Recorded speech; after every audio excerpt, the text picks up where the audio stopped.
Дубаш Қалназаров. X операциясы. Құрш оқиялы детектив. Шығарманы оқыған Аділет Чубақов. Шығарма X операциясы жана алтын кирпичтер деген аталыштагы эки китептен турат. Романга 60 жылдары Кыргызстанда жүзү ачылган өндүрүштүк мафия негиз кылып алынган. Бирок каармандардын аттары өзгөртүлүп, кээ бир эпизоддор ойдон чыгарылган. Ошондуктан чыгарманы даректүү дешке негиз жок. Чыгарма жөн гана турмуш, андагы кагылыштар жана махабат тууралуу курч сюжеттүү баян. Ар кандай байлыктын артында кылмыш турат. Бальзак. Биринчи аудио бөлүм. Коопсуздук комитетинин төрагасы Сергей Владимирович Ярцев өз кабинетинде отурду. Дени таза, 50дөн ашып калган адамдын толуп кетиши демейдеги эле көрүнүш. Ал сыңары Ярцевдин богогу чыгып, курсагы салаңдай баштаган. Бирок акылдуу көгүш көздөрү баштагы нурун өчүрө элек. Алдында иш кагаздары үйүлүп жатат. Эми аларды бирден карап чыгып, четине тайраңдата колун койгондон кийин тийиштүү бөлүмдөргө жөнөтүшү керек эле. Бирок ал каттарды керптүү кагаздарга жазылган борбордук комитеттин ашмалтай буйруктарын окугандан жүрөк айланып отурду. Карый баштагандыгы ушул эмеспи? Баштагыдай ишке дилгирлиги жок. Иши кылып жалпы агым менен жашап жаткандыгын өзү да сезди. Демек, ал үчүн жашоо кызыкчылыгы азайган сыяктанат. Кечээ эле Айылдын көчөсүнүн кара баткагын жылаңайлак кечип жүргөн Сережа эмес беле? Ооба, анын тагдырга таарынышы жок. 3 бөлмөлүү, устундан кынап тургузулган атасынын тамын азыркы анын комфорттук шартына салыштырып болбойт эле. Антида жүрөгүнүн бир четинде ошол айылдык ийры-муйру тар көчөгө карата сагынычы түбөлүккө кала бергендей.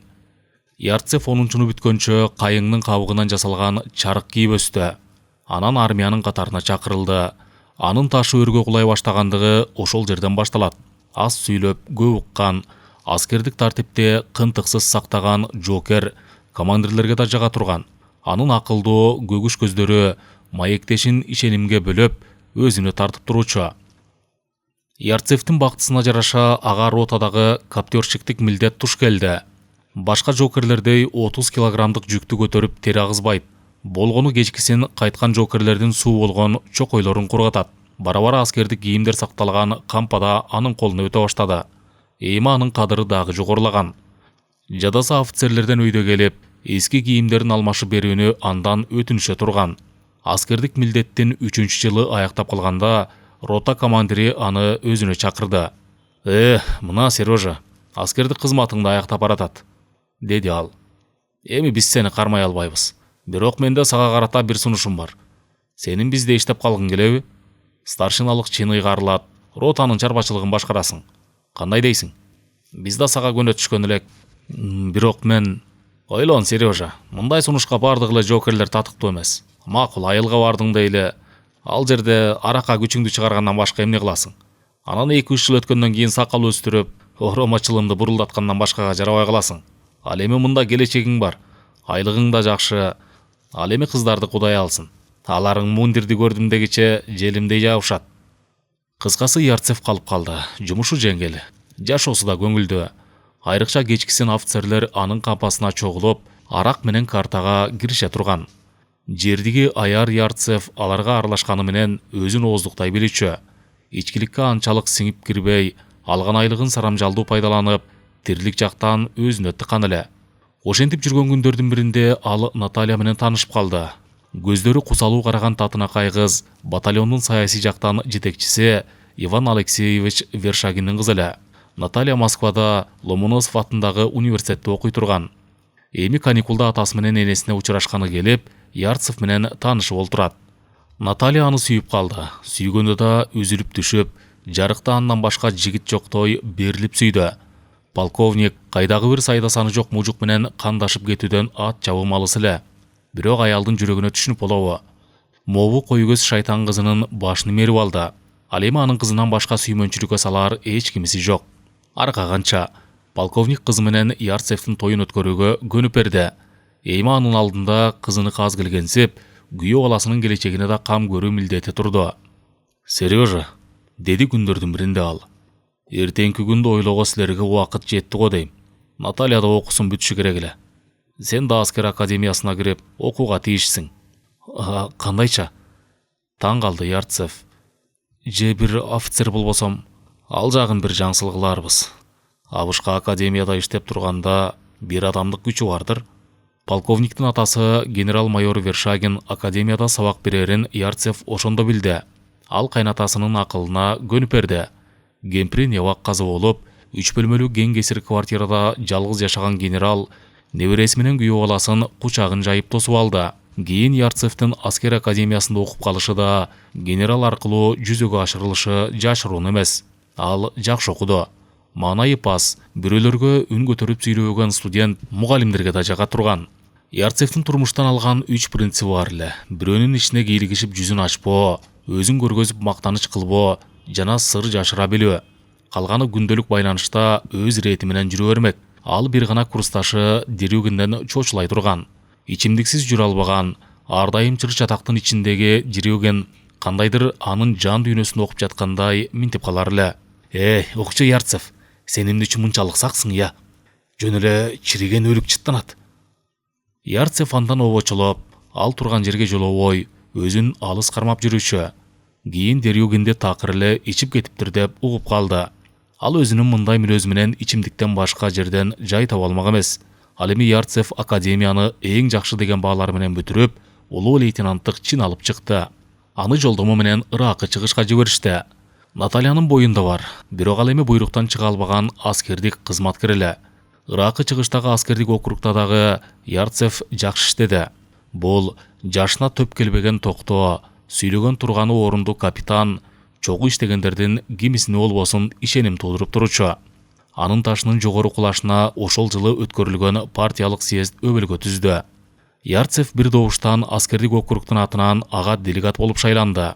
Ошондо ал аскер академиясында чогуу окуган курсташы Щербаковго жолугуп калам деп ойлогон эместир. Съезд баягы эле көндүм тартиби менен жүрүп жатты. Биринчинин докладын шатырата чабылган алакандар менен тосуп алган соң 15 мүнөттүк антракт берилди. Делегаттардын көпчүлүгү залга жайгашкан буфетти карай кулгушту. Ярцев да баржом ичиш үчүн буфет тарапка кайрылып калган. Артынан ага таанышын угулду. Серега, еттин баласы. Карай салса полковниктик чинде Щербаков басып келатат. Көздөрү күнүңдөп, курсташын жолуктурганга чын ниетинен кубанып алган. Баягы академияда чимкиригин тарталбаган Щербаковдун полковниктик чинге ээ болгондугуна Ярцевдин ооз ачылып, саамга дел боло түштү. Көрсө турмуштун апендилигинде чек жок экен. Эмне оозуңда часың акмак, деп барбалаңдады Щербаков. Жок дегенде досуңду кучактап коюңа да жарабайсың. Канча кыш, канча жай. Экөө кучакташып көрүштү. Костя богок байлап эттенип алыптыр. Кел, муну басып алалы.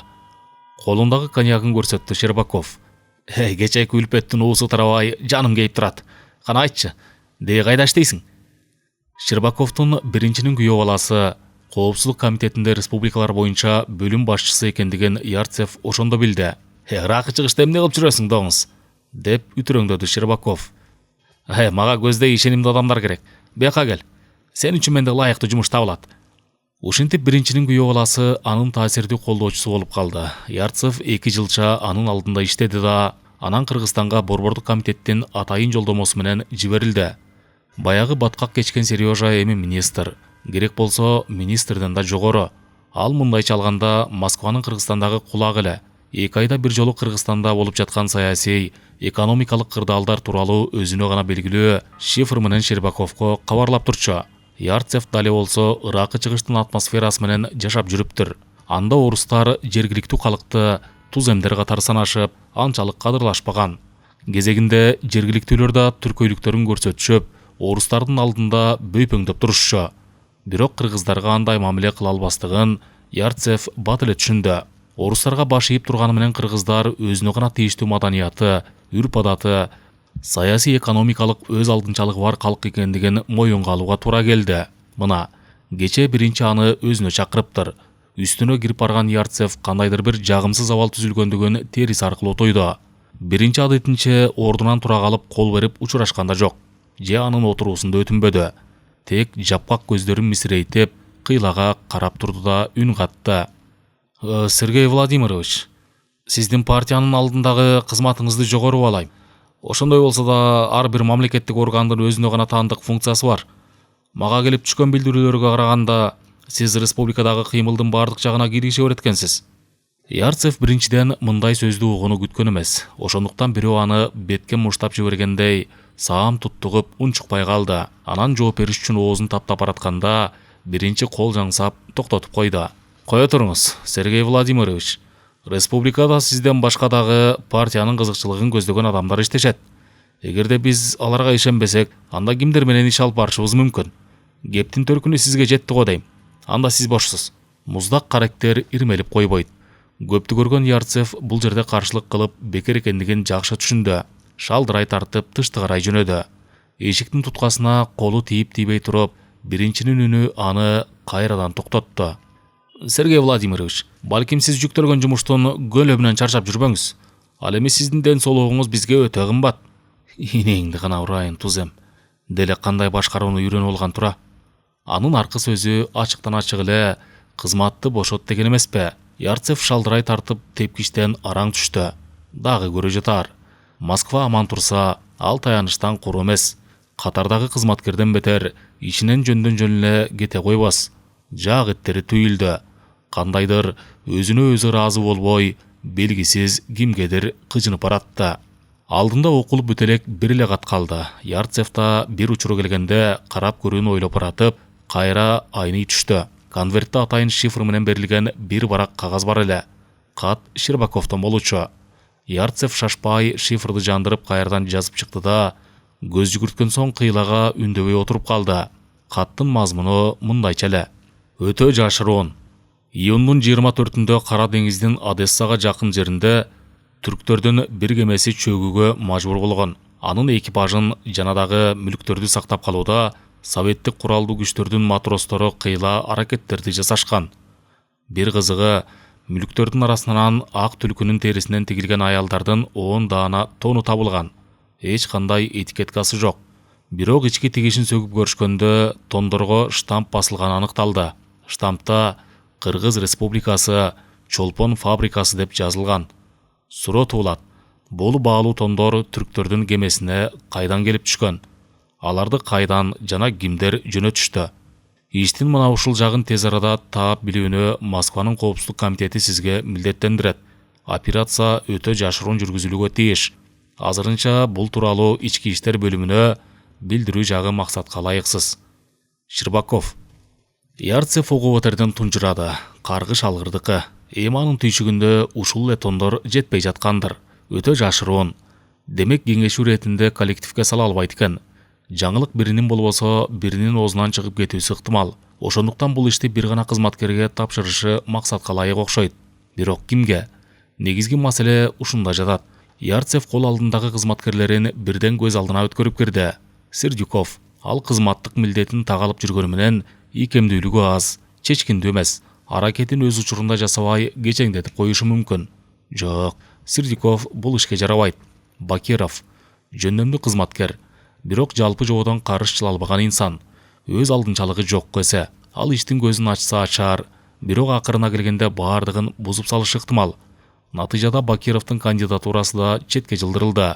Азга ойлоно түшүп Ярцев сейфинен Сабыр Бакасовдун делосун алып чыкты да, ичин ачып көз жүгүрттү.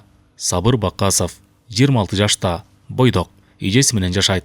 Катындарга салкын мамиледе, ичкиликтен алыс, мүнөзү токто, ичине сыр жашыра билет. Кызматташтары арасында ишенимге. Лейтенанттын сүрөтүн караган Ярцев эмнегедир ыңгайсызданып жаткандыгын сезди. Анткени жалгыз кызы Ленанын аны менен байланыш түзүп жүргөндүгү жөнүндө аноним каттар бир нече жолу келген. Бакасов ким? Балким чоң жердеги байланыштын жардамы менен кызмат тепкичинде өйдөлөөнү көздөгөн шылуундардын биридир. Ошондуктан министрдин кызынын башын айлантып жүрбөсүн. Бирок Бакасовдун мүнөздөмөсү бардык жагынан алып караганда жогорудагы ишти ага тапшырууга ылайык келип турат. Кылмыштуу иштин жүзүн ачса ага алкыш жарыялагандан Ярцевден бир жери кем калбайт. Эми чын эле ири өлчөмдөгү мафияга туш келип мерт болсо, ал кызы тууралуу жаманаттуу сөздөрдөн кутулат. Ооба, ошондой кылат. Ярцев столуна жайгашкан кнопканы басып койду. Ар дайым даяр турган секретар офицер кирип келди. Эгер Бакасов өзүндө болсо, мага кирип чыксынчы. Жарайт, Сергей Владимирович. Кыйла убакыт өткөн соң эшик ачылып Бакасов көрүндү. Лейтенанттык мундир шыңга боюна жарашып турат. Көздөрү тик, каршылашын жалтанбай карайт. Жаштык менен кубаттын топтому бардык кыймылынан чагылат. Анын кызы бекеринен сымбаттуу лейтенантка тартылбаса керек. Төрт тарабы келишкен жигит. Ярцев күтүлбөгөн жерден ошол жаштыкты Бакасовдон кызганып жаткандыгын туйду да уялып кетти. Кантсе да карлыкка баш кое баштаса керек. Жаш жигит, кел мындай. Бул жерге жакын отур. Шефи кызматтык официалдуулугун жоготуп жөнөкөйүнө тартып калыптыр. Демек аны менен кеңеше турган бир орчундуу иши бар. Ашкере кой Ярцев өз жумушун бүткөрөрдө карапайым орустун мужугуна айланып каларын аппараттагы кызматкерлердин баары тең билет. Сабыр көрсөтүлгөн орунга келип көчүк басты да шефинин желкесиндеги Дзержинскийдин сүрөтүн карап калды. Ярцев ага бир барак кагазды сунду. Буга көз жүгүртүп, өз пикириңди айтып көрчү. Ал Щербаковдун катылы. Сабыр окуп чыкты. Түшүнбөй калгансып дагы бир сыйра көз жүгүрттү. Кана, эмне дейсиң? Эгерде Москванын билдиргени чын болсо, анда мындан ири өлчөмдөгү афера жыттанып турат го. Ошондой, Бакасов. Ошондуктан муну сага жекече тапшырып жатам. Бул иш тууралуу өзүбүздөн башка жан адам билүүгө тийиш эмес. Күчүң келеби, лейтенант? Байкаштырып көрөйүн. Бирок сизде фабрика тууралуу маалыматтар бардыр? Албетте. Талабың жүйөлүү. Ярцев картотекасын издеп таап, фабрика тууралуу маалыматты Сабырдын алдына койду. Чолпон фабрикасы. Эркектер менен аялдардын кийимдерин чыгарат. Окуучулардын формалары жана бут кийимдери тигилет. Фабрика 2 сменде иштейт. Сырьёну Москва, Владивосток жана Магадан сыяктуу шаарлардан алып, кайрагаларга даярдалган товарларды жөнөтүп турат. Директори Асан Жарашбаев. Башкы эсепчиси Тодор Иосифович Альтман. Фабрика тууралуу маалымат болгон ушул. Иштин жүзү ачылганча сен жумушчу ордуңа келбей койсоң да болот, деди андан ары Ярцев. Биз өз ара муну X операциясы деп атайбыз. Ал эми сен X'сиң. Күнүгө бир маал саат 3төн кийин автоматтан телефон чалып, иштин жүрүшү жөнүндө мени кабардар кылып турасың. Эгерде каражат керек болуп калсачы, Сергей Владимирович? Ал жагыңда туура. Кандай гана банк болбосун күбөлүгүңдү көрсөтүп, тил катташтап, тийиштүү сумманы алууга акың бар. Анда сүйлөштүкпү? Кетип уруксатпы? Ийгилик каалайм. Аскердик тартип менен бурулуп чыгып кеткен Сабырдын артынан карайгын албай Ярцев кыйлага олтурду. Жөнү тирүү жигиттерден көрүнөт. Кызы андан чыныгы бактысын таба алар беле. Кайрадан өзүн колго ала койгон Ярцев ордунан туруп, буфетке басып барды да коньяктан рюмкага баса куйган соң тартып жиберди. Телефон шыңгырады. Ак үйдүн ичинде гана аракет кылчу телефон. Алло, Сергей Владимирович сизби? Тынчыңызды алган Турсалиев. Дениңиз сак, бакубатта турасызбы? Дем алышта бош чыгарсыз. Мен да чама чакан банкет сыяктуу бирденке уюштурайын дедим эле. Эгерде колуңуз бошоп убакыт тапсаңыз, айым Наталья экөөңүз... кимдер болот дейсизби? Өзүбүздөн эле чөйрө. Министрлер, ишкана жетекчилери. Жакшы болот. Дем алышка дейре саламатта туруңуз. Телефондун түтүгү гүлдөп калды. Ярцев түтүктү ордуна койду да жашыруун папканы сейфинен алып чыкты. Мында борбордук комитеттин катардагы кызматкеринен министрлерге чейинки маалыматтар бар эле. Эсен Турсалиев, Манпландын төрагасы, 1920-жылы туулган, үй бүлөлүү, 1951 жылдан бери КПССтин мүчөсү, ар кандай жетекчи кызматтарда иштеп келген. 1957 жылдан тартып Кыргыз Республикасынын пландоо комитетин жетектейт. Кесиби финансист, артынан шектүү бир нерселер байкалбаган. Ярцев көз алдына пакене бойлуу Семиз Турсалиевди элестетти. Анын жогору чөйрөдө байланыштары итибар боло турган. Ар дайым банкет жана ушул сыяктууларды уюштуруп, өзүнүн байлыгын салтанаттоону жакшы көрчү. Кызматтык интригаларды билгичтик менен жасай билген шылуун экендиги да Ярцевке дайын эле. Кыскасы, Турсалиев сууда балык өзүн кандай сезсе, ал да өзүн жогору чөйрөдө ошондой сезе турган. Анын башка министрлерге караганда бардар жашагандыгы жана анысын жаап жашырып коюуну да ойлоп койбогондугу Ярцевке табышмак эле. Мына азыр да банкет уюштуруп, аны чакырып олтурат. Демек бекеринен эмес. Ошондой болсо да барбай коюуга болбойт. Турсалиев республикада бир топ салмактуу адам. Папиросу күйөп бүтөйүн деп калыптыр. Саатын карады. Түштөнүү убактысына 5 мүнөттөй калган. Ал басып барып илгичте турган плашын үстүнө сала баштады. Сыртта күздүн суук шамалы уңулдап турду. Чолпон фабрикасынын директору Асан Жарашбаев бүгүн кызмат ордуна эрте келди. Жалтылдаган кара түстөгү Зим фабрикасынын дарбазасына бурулганда эле дарбаза эки жакка ачыла берди. Жумушуң чыгып калса 2 саатка барып келсең болот, деди ал шопуруна. Андан кийин бара турган жерлер көп. Шопуру унчукпай башын ийкеп койду. Узун бойлуу, ноочасынан келген Асан 50дөн ашып калганы менен өз жашынан жашыраак көрүнөт. Агарылай баштаган кайраттуу чачын кыска алдырган, узун, коюу каштарынын учу жашыл сымак көздөрүнө салаңдап түшкөнсүп турат. Ал демейдеги тепкич менен жай көтөрүлүп, кабинетине бет алды. Секретаршасы келе эле экен. Али жумуш күндүн башталышына эртелик кылат. Чөнтөгүнөн булгары капчыкка салынган ачкычтарын алып чыкты да эшикти ачты. Кабинетинин сырдына жайлуу көрүнүшү анын бушайман тарткан дилин бир аз тынчыткандай болду. Кече бир аз дуулдап койгондугу чындык. Үйүнө да түнөбөдү. Деги эле адамдын натурасы жаш өткөнүнө карабастан кандайдыр бир жаңылыкты эңсей берет көрүнөт. Улгайдым, эми болду дегендер жөн эле ирбити жүрбөй калган келжиректер окшойт. Зейнептин жумурусунан келген аппак сандары, балбылдаган угуттуу каректери, серпилгич денесинен чагылып турган жаштык убактылуу болсо да баардык түйшүктөрдү унуткарып коюуга жарады. Ал шаардын четиндеги дачасында сайран куруп жатты. Дегинкиси шопуру белек ыраазы. Өз шефинин көңүлүн ачыш үчүн колдо бар аракетин аябайт. Эми Зейнепти таап келептер. Кыз келиндер институтунун студенти, 21 жаштагы солкулдаган кыз. Бирок кызга жан кумар эмес, акча керек экендигин Асан жакшы түшүндү. Алдын ала даярдалган тасмалдын үстү ичимдик менен закускалардан жайнап турду. Анан экөө ичип киришти. Спирттик ичимдикти оозуна көө албаган кыз бат эле кызып калды. Шаңкылдай күлүп, кофтасынын топчулугун чыгарып, ууздай ак төшүн атайын эле ачып койду. Буга дит багып чыдоого мүмкүн эмес эле. Кыздан көзүн албаган Асан чечине баштады. Бул жерде абийирден тартынып кылык көрсөтүү дегеле болбогон нерсе эле. Анткени экөө тең бул жерге келген максатын билип турушкан. Кыз моймолжуган көздөрүн анын жылаңач жеринен албай, соорусун чайкай басып келип, 2 кишилик ак шишептүү диван кроватка чалкасынан кулады. Кыз да энеден туума жылаңач.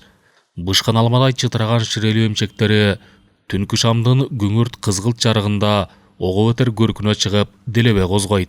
Зейнеп көздөрүн жуум кыңкыздай баштады. Жандыда курман кылчу бул ракат канчага дейре созулгандыгы белгисиз.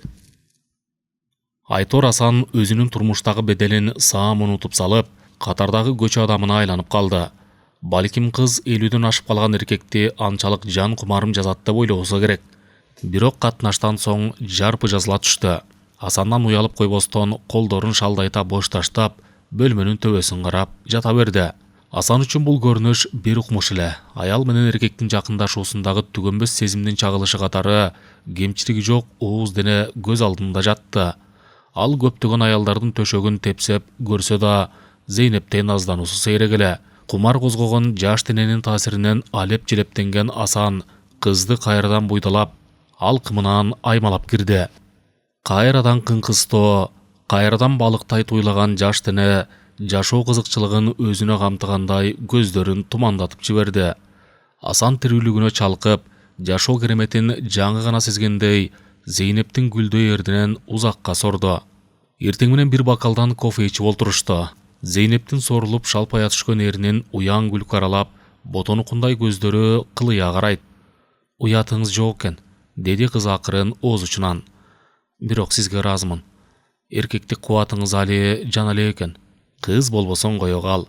Турмушта такшалып көптү баштан өткөргөн аялдай сүйлөт. Асан элжиреп турду.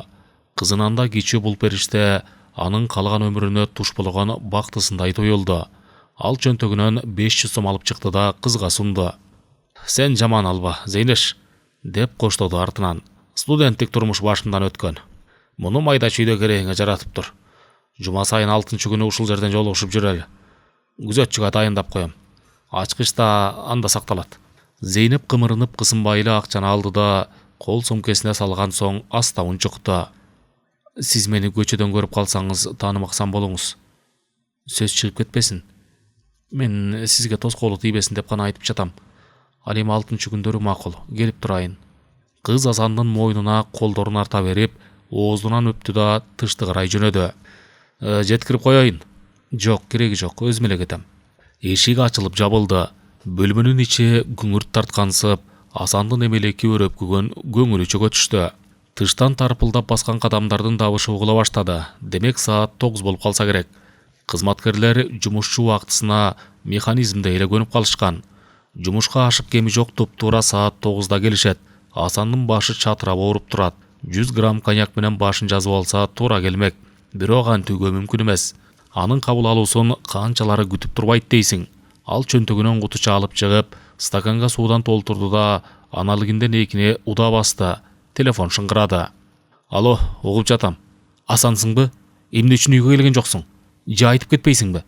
Тынчыбыз кетип жаман болдук. Аялы үнүндө тынчсыздангандык эмес, кызганыч бар. Ай, ушул аялдар жашы өткөн сайын кызганганы да арбындай бирет окшобойбу? Иш менен токмокко барып келдим. Башка жаңылыктар жокпу?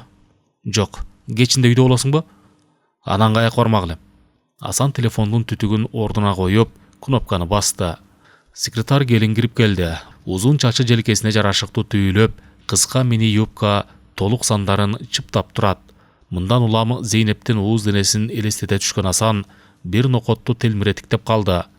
Директорунун көз карашын өзүнө алган секретарша кызарып кетти. Саламатсызбы, Асан Жарашбаевич, деди аста үн менен. Саламат, Аселка. Мен ойго түшүп кеткен турбаймынбы? Эмесе келген болсо, башка эсепчи мага кирсинчи. Баса бир бокал кофе ала кел. Тысырайган жайык соору бурула берип, жабылган эшиктен нары көрүнбөй калды.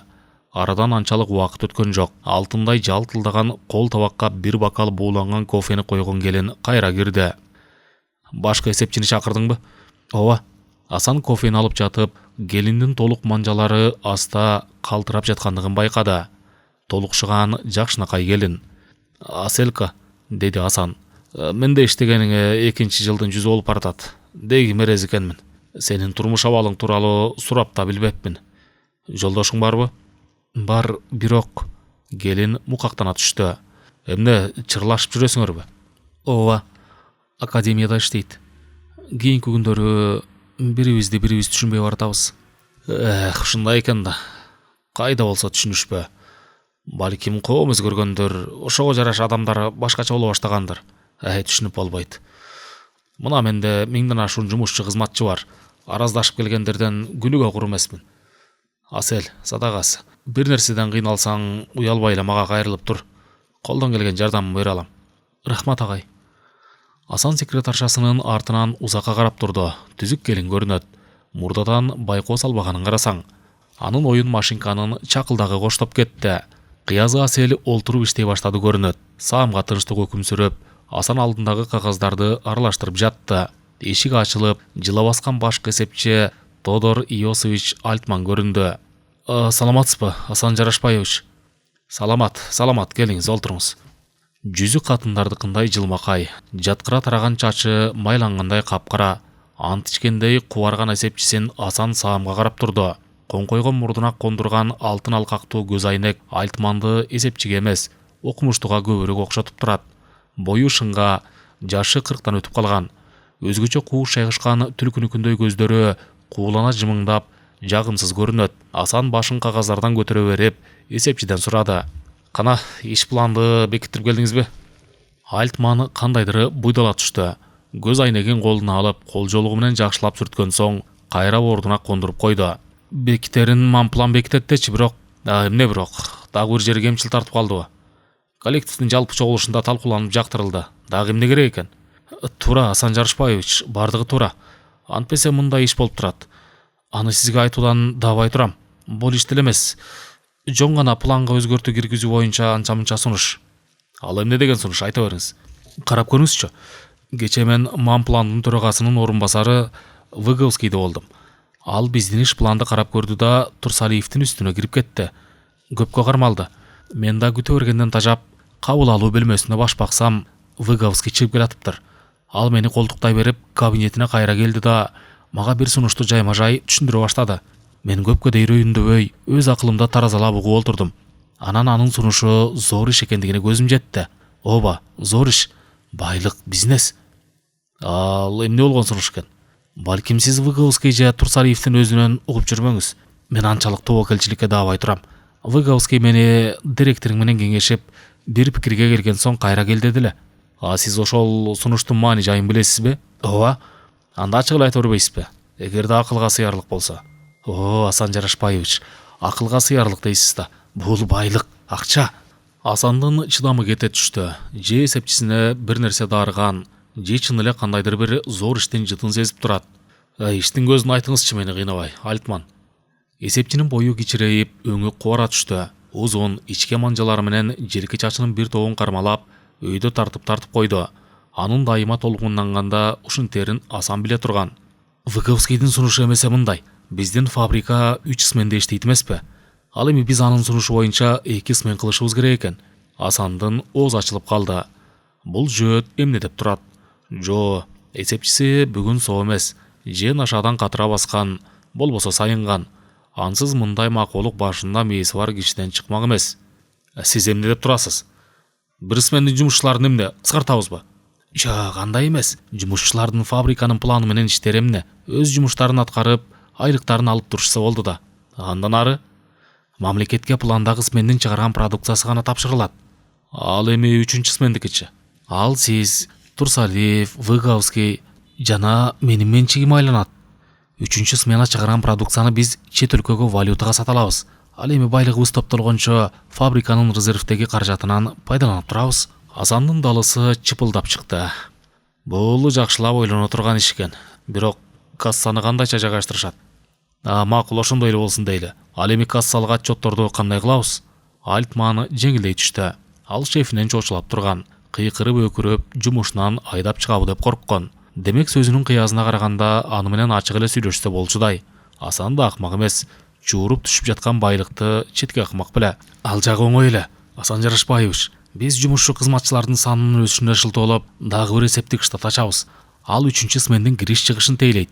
Жумушчуларга кадимкидей ведомость түзүп, айлыгын таратат. Ал эми кварталдык отчет мага келип түшөт. Мен аларды үйүмдөгү сейфке ката берем. Демек 3-чү смендин жумушчуларына айлыкты өз чөнтөгүбүздөн берет экенбиз да. Ошондой, Асан Жарашбаевич, билесизби, биздин байлык канчага өсөрүн? Выговскийдин Турцияда бир бизнесмен жени бар. Анын айтымында ал түлкүнүн тересинен тигилген аялдардын бир тону $50,000 турат экен. Асан муюп калды. Эгерде ушунусу чын болсо, анда иченимдүү байлык сыяктанат. Анысы келес о кишиге деле көрүнүп турбайбы? Бирок аны дагы эле бир ой күдүк тугузуп туруп алды. Мунуңа макул дейли. Бирок жабдуулардан келип түшкөн сырьеолорду, мисалы баалуу терилер, кездемелерди реализациялоону кандай кылабыз? Биз канча сырье алсак, ошончо продукцияны мамлекетке өткөрүшүбүз керек да. Бул жагы да кылдат ойлонуштурулган. Асан Жарашбаевич, биздин байлыгыбыз топтолгончо чыгара турган продукциябыздын 3 булагы бар. Сарамжалдуулук, бирок товарлардын эсебинен сырье арттыруу жана 3-үчүсү кээ бир керек жарак коомдору менен жашыруун келишим түзүү. Алар товарларды алган болушат. Биз тийиштүү сумманы алардын эсебине которуп коебуз. Ошонун баарына биздин киреше чак келеби? Өзүңүз ойлоп көрүңүз, Асан Жарашбаевич. Бизде аялдардын бир тону 5,000 сом турат. Ал эми чет мамлекетте $50,000. $10,000 тияк бияка жумшаганда да бизге ар бир тондон $40,000 түшүп жатпайбы? Тактап айтканда, бир смен өндүрүп чыгарган пландагы 1100 даана тонн бизге 41 миллион кириш алып келет. Анын 4 миллиону жумушчулардын эмгек акысына төлөндү дейли. Калганы биздин чөнтөгүбүзгө түшөт. Албетте, жеке эле тондор менен соода жүргүзбөйбүз дечи. Фабрика чыгарган товарлардын башка түрлөрүн экспорттойбуз. Кирешебиздин тең Швейцариялык эл аралык банкка ар бирибиздин наамыбыздан жөнөтүлөт. Теңин советтик акча менен накталай алып турабыз. Асандын баш айланып чыкты. Бүгүн эсепчиси анаша чегип алгандан сообу? Жо, андай байкалбайт. Көздөрү жалжылдап, аябагандай чоң энчинин жытын сезип турат. Далай жерден кайнап чыккан куун эме моюнун оңой олтоң сыйрытмакка сала койбос. Эгерде кармалып калышсачы, анда эле күнүң бүттү дей бер. Бирок тобокелдик да үзүр бере турган нерсе. Тобокелдикке барбасаң, байлыкка да жетише албайсың. Асан кыргыздардын күндүк өмүрүң болсо, түштүгүнө жоргомун деген макалын эсине түшүрдү. Демек жөөткө ишенсе болот көрүнөт. Ойлоно турган ишкен, деди Асан акырында. Жанагы партрук деген немеси да шимишлеп отчетко кирише берчү эле. Ал жагынан кабатыр болбоңуз. Биз партрукту да өз кишибиз менен алмаштырып алабыз. Ошондой болсо да бардыгын чогуу көтөргөндөй бололу. Жыргалында, сыйрытмагында чогуу тартууга тийишпиз. Баса, бул идея кимден чыгып отурат? Выговский экөөбүздөн. Баса дейм да. Эсендин семиз башынан мындай идеяны операция кылып да тапмак эмессиң. Эмесе эртең баарыбыз чогуу чаран сүйлөшөлү. Ошондо да чет өлкө менен байланышты Выговский экөөңөр түзөсүңөр. О, шеф, дегенге араңжырады Альтман. Шаардык ишканалар боюнча текшерүүчү Аскат Жапаров Кыргызстан мейманканасынын ресторанында тамактанууну жакшы көрүүчү. Ууду түшкөн көпчүлүк, аялдардын баалуу атыры жыттанган зал кыязы аны өзүнө тартып турат көрүнөт. Жашы 35-терге барып калган бул келишимдүү жигит бойдок эле. Лагвиненко көчөсүндөгү 4 кабат үйдө 2 бөлмөдөн турган квартирада жашай турган. Албетте, турмушту башынан өткөргөн. Анын аялы отставкадагы генералдын кызы эле. Экөө 3 жылча чогуу жашады. Бирок турмуштарын андан ары бирге улантууга пикирлери келишпеди. Аялы төрөп койгондо да башкача болот беле ким билсин. Бирок эне болуп көптөгөн аял катары өмүр кечирүүнү каалабады. Аскаттын үйүнө этаж, ар кандай ичимдиктер жең астынан келип түшүп туруучу. Үй тиричилиги да камылгалуу боло турган. Тилекке каршы аялы аларды колго алып, чарбачыл жашоону оюна алып да койгон жок. 3 маал Аскатты ээрчитип, ресторандардан тамактанууну адатка айлантып алган. Ал эми Аскаттын турмушка карата көз карашы башкача эле. Натыйжада экөөнүн арасы улам алыста олтуруп, акыры ажырашып тынышты. Аскат буга кабагым кашым деген жок.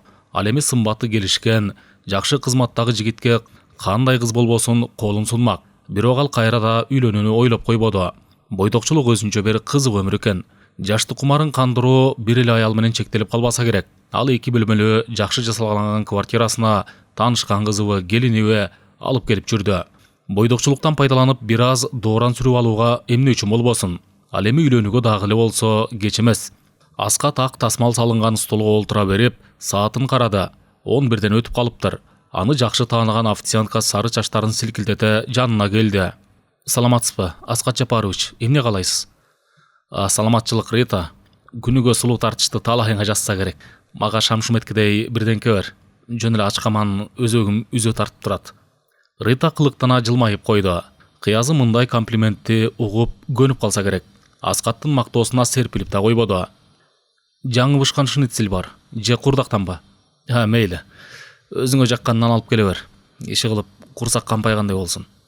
Залда тамактангандардын саны аз эле. Албетте, бул демейдеги көрүнүш. Адетте түштөн мурун ресторанга эл анчалык кире бербейт. Аскат жаңыдан тамагына кашык сала баштаганда, залга узун бойлуу, үрпөк чач, күрөң каректери кусалуу караган жигит кирип келди.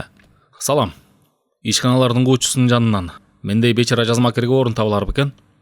Тамагынан башын көтөрө берген Аскат жигитти көрүп, көздөрүнөн мээрим чачыратып каршы алды. Ай, артист, кудум эле артист. Кел отур. Делебеленип кайдан? Жогуп келаткансып. Аскат Жаныш менен университеттин экономикалык факультетинде чогуу окуган. Бирок Жаныш эмнегедир өз кесипчилиги боюнча иштебестен, кандайдыр бир гезиттен кабарчысы эле. Ал дагы ушул ресторандан тамактанууну жакшы көрүүчү. Экөөнүн өз ара мамилеси да башынан бери түзүк боло турган. Кана, эмнеге заказ берейин? Деп сурады Жаныш отуруп жатып. Силер финансисттер зыкым келесиңер. Катып калган котлетти жеп отурганын кара. Ал эми биз жазмакерлер болсо бир тоюп алып, анан аба менен тамактанып жүрө беребиз. Кана айт, ичкилик менен кандайсың? Менин башым ооруп турат.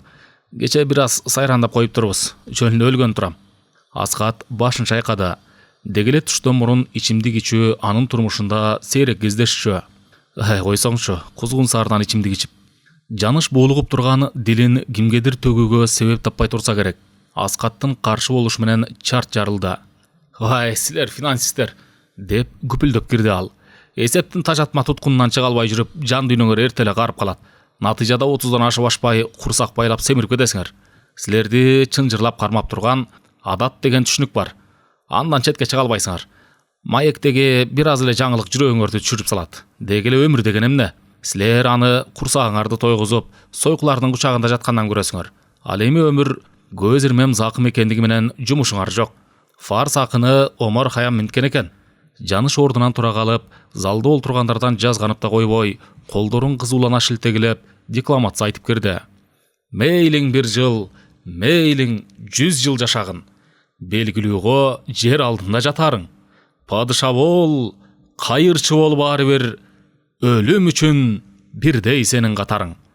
Көздү жумсаң караңгылайт айланаң, достор да жок, ай жаралбайсың кайрадан. Жаныш күпүлдөп ырын окуп жатат. Залдагылардын баары тең аны карап калышты. Мыйыгынан жылмайышып, шылдың жана мыскыл менен карашат. Аскат уялып кетти. Анын таанышы чөйрөнү көзүнө илбей, ылайыксыз жерде ыр окуп жаткандыгынан уялды. Төмөн қарап, вилкасы менен жеп жатқан тамағын чукулап қалды. Анысын байқаған Жаныш оғы өтерден жалданып кирди. «Ай, мына сен уялып жатасың», деп күпілдеді ал. «Менден емес, тегінде отырған сол петтен уялып жатасың. Жан дүйнөңдү элеген адат деген түшүнүктү бузуп алгандан коркуп жатасың. Ай үлүлдөй ошол адат деген кабыгыңа жашынып калгың бар. Сага омор хаямдын рубайылары жагып эле турат. Бирок досуңдун кээ бир немече адатты бузуп, ыр окуп жатышы сага өн учурайт. Койчу бай болур Жаныш, мен жыгылдым. Ошол жыгылгандыгың менен сен эки жүздүүлүк кылып жатасың. Жүрөгүң башкача согуп, тилиң башканы сүйлөйт. Сен кимсиң? Ооба, сен деле башкалардан айырмаланбаган, алардын былыктыгы менен чабалдыктарынан арыла албаган алар сыяктуу эле пендесиң. Жаныш, эмнеге заказ берсең ошого бер, мен макулмун. Анан байла ошондой дебейсиңби? Мында кишинин башы чыдатпай ооруп жатса, Рита, бир шише коньяк салаты менен. Заматта заказдар столго даяр болду. Жаныш коньяктан 2 рюмкага бөлүштүрдү. Кел, адамгерчилик үчүн. Башымды жазып албасам, өлгөнүн турам. Албетте, ичкилик мага адат эмес. Бирок кээде көртүрлүктүн көйгөйүн унуткуң келет экен. Аз болсо да өзүң менен өзүң болуп, адамга окшой түшкүң бар. Алып жиберишти. Салмактуу суюктук кандайча ашказандарын ысытып бараткандыгын тыңшагансып, саам дымып калышты. Мен сага түшүнбөйм, деди Аскат. Өзүңдөн башканын баары тең эле сага жүзү кара надан көрүнүп турат. Жадаса жалгыз досуң мени да кыйшык көзүң менен карайсың. Эгерде бирөөгө ишенбесең, анын жаныңда бар экендиги сени кубандырбаса, билбейм, кандайча жашоо кызыкчылыгы бар экендигин. Анан кандай деп ойлодуң эле? Алар баардык адамгерчиликти жыйыштырып салып, байлыктын кулуна айланып жатышса, эмне кылайын? Не, сен эле алардан өзгөчөсүңбү? Мына сен текшерүүчүсүң, жетекчиңден уруксат аласың да көздөгөн ишканаңды текшерип жатып каласың. Сага арак десең арак, катын десең катын даяр. Ал эми тамак жаатын мындай эле коеюн. Айтчы, алар уурулук жасашпаса, эмне үчүн сага кошмат кылышат? Акырында бир төгөрөк сумманы чөнтөгүңө салышат да сени узатып коюшат. Сен уялбайсың, аласың. Анткени азыр коом паракорчулуктун сазына чөмүлгөндүгүн жакшы билесиң. Анан бардыгы жайында экендигин билдирген актыны түзүп жолуңа түшөсүң. Анткени аларды карматкандан атың чыкпасына жакшы түшүнөсүң. Же мен жалган айтып жатамбы? Аскат жаман болуп турду. Жаныштын сөздөрүндө чындыктын үлүшү жатса да, аны жүзү каралыктын катарына кошуп жатышы ага катуу тийди. Мен тууралуу анчалык эле жаман ойлобосоң, Жаныш. Менде да азыр көптүр уят деген бар. Ошол уятыңдын баардыгын билип, сага имерчиктеп, сени менен сүйлөшүп жүрбөйүмбү? Жаныш кайрадан рюмкаларды толтурду. Бирок сенин жалпагымда бөлүнүп чыга албагандыгыңды айтып жатам.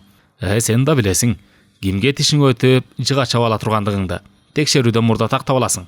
Анан алың жете турганына көзүң жетсе, жириктеп киресиң. Же жалган айтып жатамбы? Жаныш. Токто, сөздү бөлбөй тур. Андай эле калыс, кыйын болсоң, бул эле чолпон фабрикасынын директору Жарашбаевга кол салып көрчү. Акеңди 3 кошкондон таанытсын. Билесиңби, алардын канчалык байыганын. Катыны менен кыздары прическа жасатыш үчүн Москвага самолет жолдо барып келишет экен. Мен балама ботко бышырып бериш үчүн күнүгө сүттүн кесмегинде турам. Ал эми Жарашбаевдин үйүнүн алдында фляга сүт даяр. Аларды эмне кылат дебейсиңби? Жылытып туруп сүттү ваннага куюшат да, катыны менен кыздары түшөт экен. Эттери былпылдап жумшарат эмиш.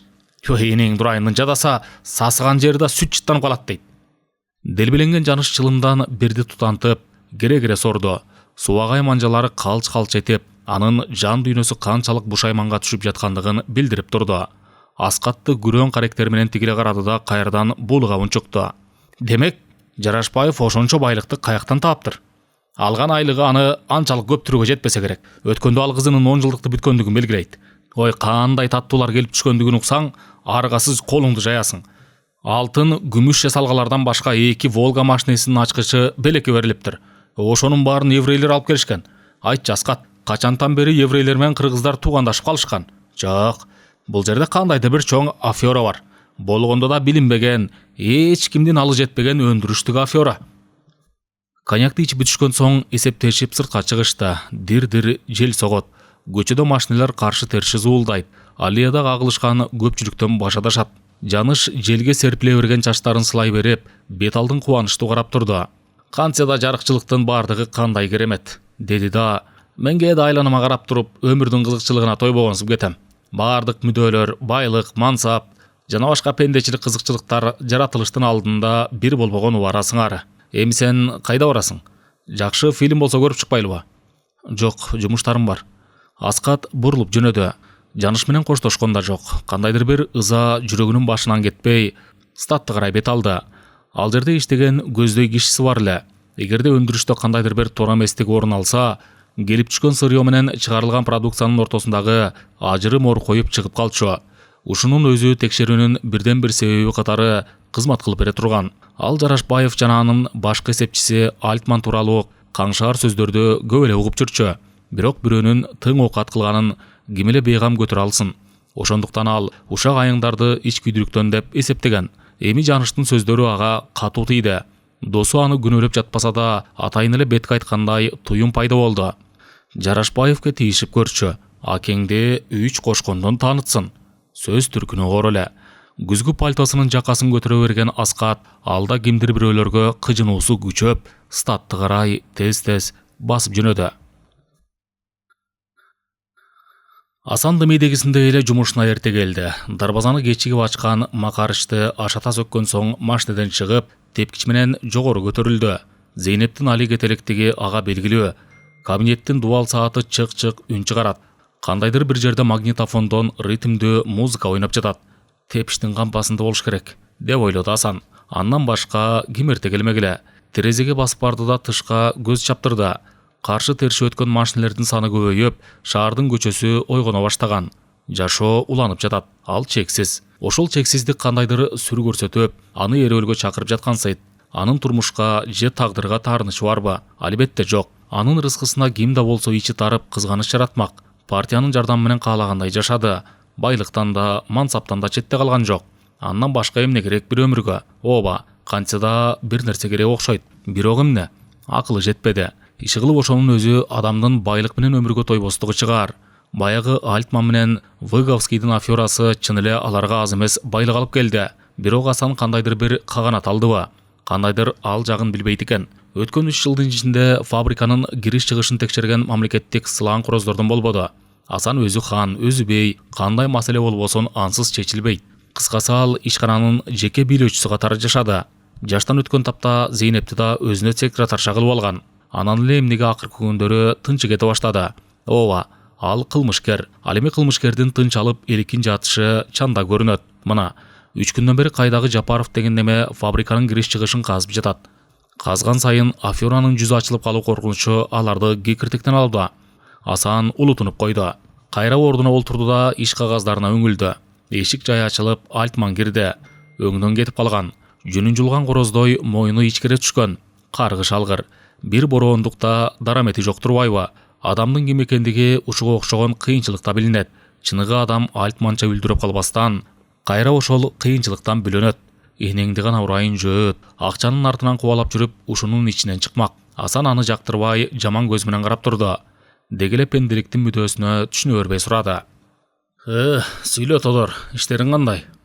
Жаман, Асан Жарашбаевич. Өтө эле жаман. Алган сырьё менен чыгарылган продукциянын ортосундагы ажырымды жаап жашырууга мүмкүн эмес. Аларды тең салмакта кармай турган сенин 3 булагың бар эмес беле? Аларды кайка жибердиң? Альтман Асандын үнүндөгү кекерди байкаган жок. Анын какшыгын демейдеги эле сөздөй көрүп жооп берди. Ана мына деп жүрүп эле керек жарак коомдор менен байланыш түзүлбөй калыптыр. Эми кеч болуп турат. Жанагы тырышкан энең дурайын документтер сакталган сейфти печаттап койду. Асан чарт жарылды. Башынан кечирип жаткан баардык ой санаасын эсепчисинен чыгаргысы келип кетти. Адамча иштей албагандан кийин эсепчиликтин балекетин аласыңбы? Ана мына деп коет дагы. Мойнуңа сыйыртмак сала албай жүрөсүңбү? Айтчы Тодор, сен өлгөндөн кийин жанагы миллиондоруңдун кимге кереги бар? Аларды катынын ойношторун бакканга гана коротот. Асан Жарашбаевич, эмне Жарашбаевич? Акчаңды аядың да. Болбосо итке минген бир текшерүүчүнү көндүрөт элең да. Кантип эле мен ага акча сунуш кылбайын, Асан Жарашбаевич. Бирок мен канчалык сумманы көбөйткөн сайын ал ошончо шекшип чалкасынан кетип атат. Анан эмне кылган турасың? Ал дагы тереңдей казып, аферабыз ачка чыгып калса кантесиң? Билбей да калдым. Чет өлкөгө эле кетпесек. Асандын бетинин түгү чыга түштү. Мышыктыгындай жашыл көздөрү эсепчинин чыкыйынан өтүп, аны жумшак креслого жапшырып таштады. Эмне? Демек, чет мамлекетке качкың барбы? Кеткен сага жарашат. Жөөт. Анткени сенин байырлай турган мекениң жок. Акча кайсыл жерде болсо, ошол жерде сенин мекениң. Акчага сендейлер жада калса катынын саткандан да кайра тартышпайт. Эми менин сени ээрчип чет мамлекетке кеткени менен калган турбайбы? Угуп кой жөөтүм. Мен өлсөм сөөгүм ушул жерде калат. Менин Ала тоодон башка барар жерим жок. Асан Жарашбаевич. Билип кой шүмшүк. Али сендик ал күчүм бар. Бир аз эле кылтыңың билинсе мууздатып салам. Жыландын башын чыгарып чет мамлекет деп турганын кара мунун. Ошондон башка акыл алдагы ашкыбактай башыңан чыкпай калдыбы? Эмесе угуп тур. Бүгүндөн калбай бар да 3-чү сменди планга киргиздирип кел. Эмне кылсаң да Жапаровдун эбин тап. Түшүндүңбү? Ооба, Асан Жарашбаевич. Анда жөнө. Байлыктын канчалык асылын көрсөң, ошончолук азабын тартышың керек, тодор. Асан арты менен кетенчиктеп чыгып бараткан эсепчисинин артынан кыйлага карап турду да, ооруш көрүнүп койду.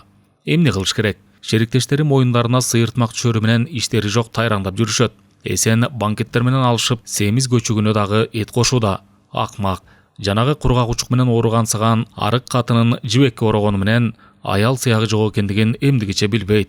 Сойкуларга кап курсагын өйкөгөндөн ыракат алып күнүн кечирүүдө. Альтман чет мамлекетке качканы турат. Ал байлыгына байлык кошуш үчүн Кудайды да алдагандан кайра тартпайт. Ооба, Асан өзү гана бул жагымсыз кырдаалды бир жаңсыл кылышы керек экен. Альтмандын айтымында Жапаровка 50 000 сунуш кылыптыр. Бул сумма андай акмактар үчүн өмүрүнүн акырына чейин жете турган акча. Бирок Жапаров эмне түшүнгөнбөдө? Балким анын артында атайын план менен аракеттенген күч болуп жүрбөсүн.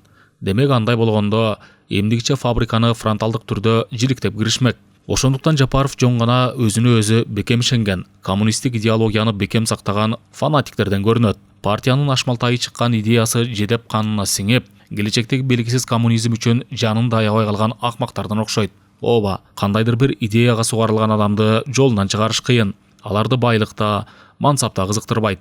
Алар бир гана өздөрү тандап алган идеянын дем менен жашайт. Эми кандай арга кылышы керек? Ойлонуудан эки чыкыйы лукулдап чыкты. Анан жеңилдей түшкөндөй үшкүрүнүп жиберди. Баса Зейнеп бар эмеспи? Ал жагын унутуп калганын кара. Кээде аялдар акчанын да колунан келбеген иште бүт көрүп коюуга жөндөмдү. Жүрөгү зырылдай түштү. Бирок өз жаны Зейнептен алда канча кымбат экенин да туюп жатты. Аңгыча эшик ачылды да Зейнеп босогодон бери аттады. Ой дүйнө, эмне деген катын. Анын бир эле кучагына өмүрдү сайып коюуда аздык кылат. Асандын жашы кылгыра түштү. Эми ушундай чүрөктү ал өз эрки менен кайдагы бир өзүнө ишенген кежир акмактын кучагына салып бергене турат. Зейнеп анын бушайман тартып турганын байкады көрүнөт. Маңкая басып келип Асандын оозунан өптү. Деги тынччылык элеби Асан? Эмнегедир түрүң мага жакпай турат. Олтур эркем. Ортобузда жай олтуруп сүйлөшө турган сөз бар. Жумшак креслога көчүк баскан Зейнек чың сандарын кайчылаштырды. Анын шеф ойношу кандайдыр маанайып бастап жумшарып калыптыр. Кыязы бири окустук болсо керек. Ансыз Асандын кирпеги мынчалык жумшармак эмес. Биздин кийинки күндөрү эмне болуп жүргөнүбүздү билесиңби? Деп сурады Асан. Ишибиз өтө эле жаман. Арга кетип, амалыбыз түгөнүп калды. Билбесем да байкап жүрөм. Күнкү мыңкы сөздөрүң эле көп. Жанагы жөөт эсепчиң жөн эле биттеген текеден нарак ырайдан кетип шапая түштү. Ошонун энесин урайын. Баарын ошол жасап отурат. Бирок анын арыкташынын да себеби бар. 3 күндөн бери бизге текшерүүчү келип аргабызды кетирип жатат. Ири суммадагы акчада сунуш кылып көрдүк, бирок анын көнө турган түрү жок. Ал эми аялдар кээде акчадан да өткөн иштерге жарап койчу эле. Текшерүүчү жаш, ыманы жылуу неме көрүнөт. Зейнептин каштары жогору карай серпиле түштү. Сөз төркүнү каякта карай баратканын түшүндү көрүнөт. Моюнунан бери кызара түшүп, зирпетти. Эмне? Мени анын койнуна жаткызгың келип турабы? Арга кетип, амал түгөнүп жатпайбы анан? Сени кантип эле башка эркекке кыра көрөйүн. Бирок бизди да туура түшүн. Же менин мойнума сыйыртмак салынганын каалап турасыңбы? Мен сенин үчүн эмнелерди гана жасабадым. Анан кыйынчылык түшкөндө сооруңду сала бересиңби? Зейнеп тунжурап унчукпай калды. Анын тагдырында Асандын кызматы теңдешсиз эле. Инисин окууга өткөрдү. Өзүнө фабриканын эсебинен 2 бөлмөлүү толук шарты менен квартира алып берген. Акча керек болсо ар убакта даяр, кийбегенде кийип, ичпегенде ичип, бейиштегидей жашайт. Анан мындан башка Зейнепке эмненин кереги бар эле. Бирок ал да адам. Анын да эл катары үй бүлө күтүп, бала чакалы болгусу бар. Бир курдай бул тууралуу өз оюн Асанга айткан. Анын ачуусу келгендиктен түгү бетине чыгып, жырткычтан нара кыркыраган. Ушинтип эле көрчү, канчык.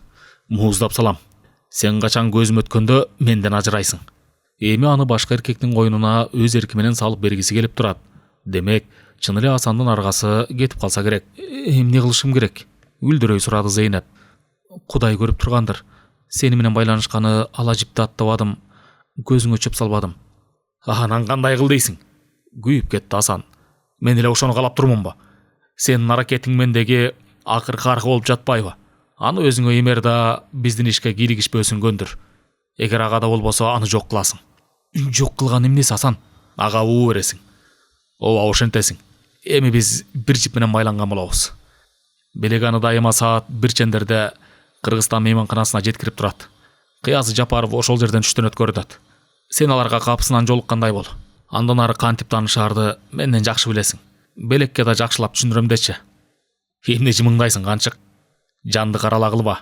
Өзүм баш бербей калышым мүмкүн. Эми кара берсең болот. Же кое турчу. Асан бурулуп сейфтин ачты да андан таңгакталган акчалардын бир тобун алып чыгып, Зейнептин алдына койду.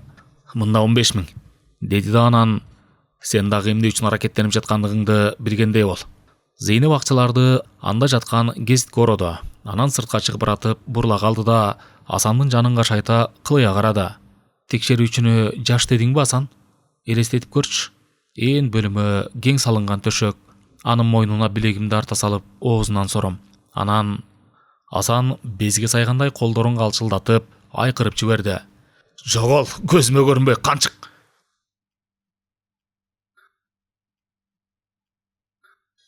Белек зимдин рулун элпе кимерип көчүдө баратты. Күз мезгилине ылайык сыпа кийинген текшерүүчү артында олтурат. Жана Шифи анын эмне кылыш керек экендигин жакшылап түшүндүргөн. Эми артында олтурган бейкапар жигитке тор жайылганы турат. Кыязы жигит да бир кудай урган неме көрүнөт. Ансыз ага тийишип эмне кылышат эле. Зейнеп алыстан эле көрүндү. Эмне деген катын. Белек көп эле сулууларды көрүп жүрөт. Бирок Зейнепке теңдеш жанда. Бирок кыздын сулуулугу анын шору экендиги да ага белгилүү. Ал Зейнеп менен кандайча таанышкандыгын эсине түшүрдү. Белек Киевский көчөсү менен шашып келаткан. Көчөнүн кесилишинен кызыл жарык күйүп калды. Ал машинаны токтотуп, тормозун басты. Агай, бульварга чейин ала кетпейсизби? Сабактан кечигип калмай болдум. Белек үндү улай терезеден нары карай көз жүгүрттү. Кыз өлчөсүз сулуу эле. Балким белек аялдар арасынан мынчалык сулуу чыгат деп башында ойлогон эместир. Көздөрү ботонукундай жайнап, мөлтүргөн жамалы башкача илеп бүркөт. Чытыраган денесинен жаштык менен угуттуулуктун иреби согуп турат. Кыздын эркекти акылынан адаштыра турган көркү Белекке да таасир этти. Ал зимдин эшигин кандайча ачканын да байкабай калды. Олтур чоң кыз. Кайда окуйсуң? Кыз келиндер институтунда. Жооп берди кыз катарынан орун алып жатып. Деле шикарный тачкаңыз бар го? Ошондой. Атың ким чоң кыз? Зейнеп. Жакшы атың бар экен. Балким жолдошуң да бардыр. Өзүм араң жүргөндө күйөөнү башым орамбы? Белек шефин ойлой калды. Макул болсо анын көңүлүн ачууга жарай турган кыз экен. Өзү деле бычмал эместечи. Антисida биринчи иретте шефинин көңүлүн алуу адатка айланган. Директори Жарашбаев ага жакшы мамиле жасайт. Алган айлыгы түзүк, жумушу да жеңил. Шефин өйдө төмөн тартат. Ар айдын аягында аэропортко кандайдыр бир пакеттерди жеткирип турат. Бул эмне болгон пакеттер экендигине кызыгып көрбөгөн. Туура кылат. Эмне жумушу бар бирөөлөрдүн ишинде. Ал акчаны көбүрөөк таап, бала чакасын кор кылбай бакса болду. Ага тартып бараткандардан көп сөздү угууга туура келчү. Бирок Белек эч нерсе укпаган дүлөй катары өзүн кармоочу. Жарашбаевдин да ага эскерткени бар. Белек, сен эстүү жигитсиң. Демек эч нерсе билбейсиң, эч нерсе укпайсың. Менин этегимди кармап жүрсөң, турмушуң оңолот. Андан башканын сага эмне кереги бар? Чын эле, Белекке андан башканын эмне кереги бар эле? Кайдагы бир валюта жөнүндө кеп болчу. Миллиондогон акчалар сөзгө аралашчу. Кыскасы, фабрика кайдагы бир шылуундардын ордосу экендигин Белек сезчү. Бирок ага тиешеси аз. Бас деген жагына басып, айда деген жагына айдай берүүдөн артыгы жок. Студент болуу оор эле чыгар? Сурады Белек. Ой, агай, айта көрбөңүз. Эптеп эле бир окат. Анын үстүнө жатаканада беришпеди. 3 кыз акы төлөп, бир орус кемпирдин үжүрөсүндө турабыз. Өзүм бул эле ысык атадан болом. Ошондуктан үй жакындарга жатакана берилбейт экен. Эптеп күндөлүгүң өтөт дечи. Антияда кийим кече дегендей атам казы болуп калган. Энем болсо эптеп бөөктөрүмдү багууга араң жетишет. Ошондой экен да. Бирок сендей сулуулар турмуштан кор болгонун сейрек кезиктирем. Кыз ачык айрым экен. Кысылбай эле шыр сүйлөдү. Ал жагы Белекке жага түштү. Анан кандай кыл дейсиз, агай? Күндөлүк тирилик үчүн өзүңдү сат деген турасызбы? Бузулуп кетүүдөн корком. Жанагы чөнтөгүнөн акча чуурган зөөкүрлөрдөн тийишкени жок дейсизби? Ошолордун жүзү курусун, жүрөгүң айланат. Сени бир таасирлүү жигит менен тааныштырсам кандай дер элең? Эстип атам. Ал эмне болгон жигит? Фабриканын директору. Ушул мен айдап бараткан тачканын кожоюну. Кызык киши экенсиз. Бул жерде кызыктын эч кандай мааниси жок. Турмуш оңой эмес, карындаш. Түзүк жашаш үчүн кандайдыр бир жолун табуу керек. Өңүң жылдыздай жанып турса, анан кор болуу акылсыздыкка жатат. Эгерде менин сунушума көнсөң, сен да акчада, кийим да болот. Атүгүл бөбөктөрүңдү да бакканга жетишесиң. Кыз үндөгөдө. Белек аны Дзержинский бульварына түшүрүп жатып, кайра бир эскертүүнү ойлоду. Кечки саат 7-лерде кайрыла кетем. Ушул чөлкөмдө болуптур. Кыз тунжурап унчукпады. Ал эми кечинде убада боюнча кайрылганда Зейнеп аны күтүп туруптур. Белек ылдамдыгын жайлатып, Зейнептин жанына токтоду. Салам, Зейнеш. Багытың алыскадыр? Белек, алам үйүнгө Тайжендикине бараттым эле. Балким жердештик кыларсың? Кел отур. Бул кишини таштай салып сени жеткирейин. Сендей сулуулардын жанында болуу өзүнчө эле рахат эмеспи? Экөөбүз бир айылданбыз, деди ал анан Аскатка кайрылып. Жакшы кыз. Эшикти ача берген Зейнеп Аскатка катар олтурду. Бүткөн бою дүрүлдөп, жигитти жалтайлай карады. Саламатсызбы? Аскат бул кызды кай жерден көрдү эле? Эсине түшүрө албай койду. Бирок бир жерден көргөндүгүндө талаш жок. Күн бүркөк эле. Кар аралаш шыргалаң аста сөбөлөп жатты. Аскат көз кыйыгын кыздын аппак, узун мойнуна жиберип, кайрала албады. Туурасынан кыздын жүзү гректердин бедезине окшоп кетет. Кымбат баалуу атырдын жыты упага аралаш аңкыйт. Бул аялдын жыты. Бойдоктукка мүнөздүү аялды эң сезими Аскаттын тынчын кетире баштагансыды. Бирок мындай профилде кайдан көрдү эле? Эртең дем алыш, убакытты көңүлдүү өткөрүүгө эмне үчүн болбосун? Бирок кыздын эриндери бекем кымтылып, көздөрү сурданат. Кыязы оңой олтоңдордон эмес көрүнөт. Машина мейманкананын алдына келип токтоду. Белек сыртка чыкпай Аскатка жүзүн буруп сурады. Сиз мында каласызбы? Ойго терең баткандай тунжурай түшкөн Аскат Белектин суроосунан улам шашып кетти. Ооба, мындан тамактанып алайын. Тамак демекчи, Зейнеш. Эгер тамак ичкиң келсе, ушул эле жерден бүткөрөлү. Кийин жолдо мени убара кылбагандай бол. Белек куулана жылмайып койду. Зейнеп кылыктануудан тыш эле, анын негизги максаты башкада. Ошондуктан дароо эле макул болду. Эртеден бери оозума наарала элекмин. Анчалык эле акчаң батпай турса мейлиң, тамактанса тамактанып алалы. Үчөө машинадан чыгышта Аскаттын көктөн издегени жерден табылгандай эле болду. Жүрөгү алеп желеп согуп, кызга жол көрсөтө берди. Андай болсо жүрүңүз, чогуу эле тамактаналы. Аял дасторкондун көркү дешет эмеспи? Аскат Зейнептин тыш кийимин чечүүгө жардамдашып жатып, тор көйнөгүн тиреп турган эмчегине көзү түштү. Сулуулук адам затынан гана чыгат беле, ичке бел кең көкүрөктүү Зейнеп жалаңганак куштарлыктан жаралгандай туюлат. Кудай сактай көр, деп жаркылдады Зейнеп. Кош кавалердин ортосунда талашка түшпөсөм экен, бирок эркектердин көңүл бурусуз аялдар үчүн жагымсыз эмес. Аны периштенин өз жүрөгү гана билет эмеспи? Деп коштоп кетти Аскат. Аялдар кол тийгиз чурт. Жүрөк тартылбаса, мамиле да түзүлбөс. Зейнеп анын папке кармаган калың тери акмактардын биринен эмес экендигин сөзүнөн тойду. Аялдар менен мамилени көп жасап такшалгандай кыязы бар. Зейнеп кайра бурулуп чыгып кеткиси келди. Айрыкча Белектин митаам ыржайганы жанына батты. Эмнеге ыржаят? Билип турат шүмшүк. Текшерүүчүгө кайрыма кыргытылгандыгын билип турат. Эми кандайча илинер экен дейт баамын да, бурулуп жөнөсөбү. Бирок анын көз алдында Асандын түктөйгөн түрпөтү тартылды. Ошентесин карагым, эми биз бир жип менен байланган болобуз. Жок, ал эч кимди аябайт. Бул үчүн Асан каалаган мыкаачылыкты жасоого даяр. Зейнеп көзүнө түшө берген көкүнүн серпип койду да залга бет алды. Эми Асандын колундагы жандуу оюнчук айланып калгандыгын ал даана түшүндү. Залда тамак ичип олтургандар ита бар эле. Алар четтеги бош стулдан орун алышты. Адетте тамакты назик журттун өкүлү тандайт эмеспи?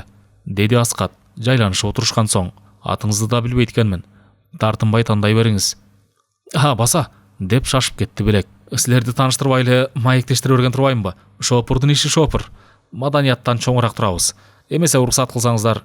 Бул периштенин аты Зейнеп. Ал эми сиздики? Аскат. Зейнептин каалоосу боюнча тамактар тандалды. Официанттын келишин күтүп отурушат.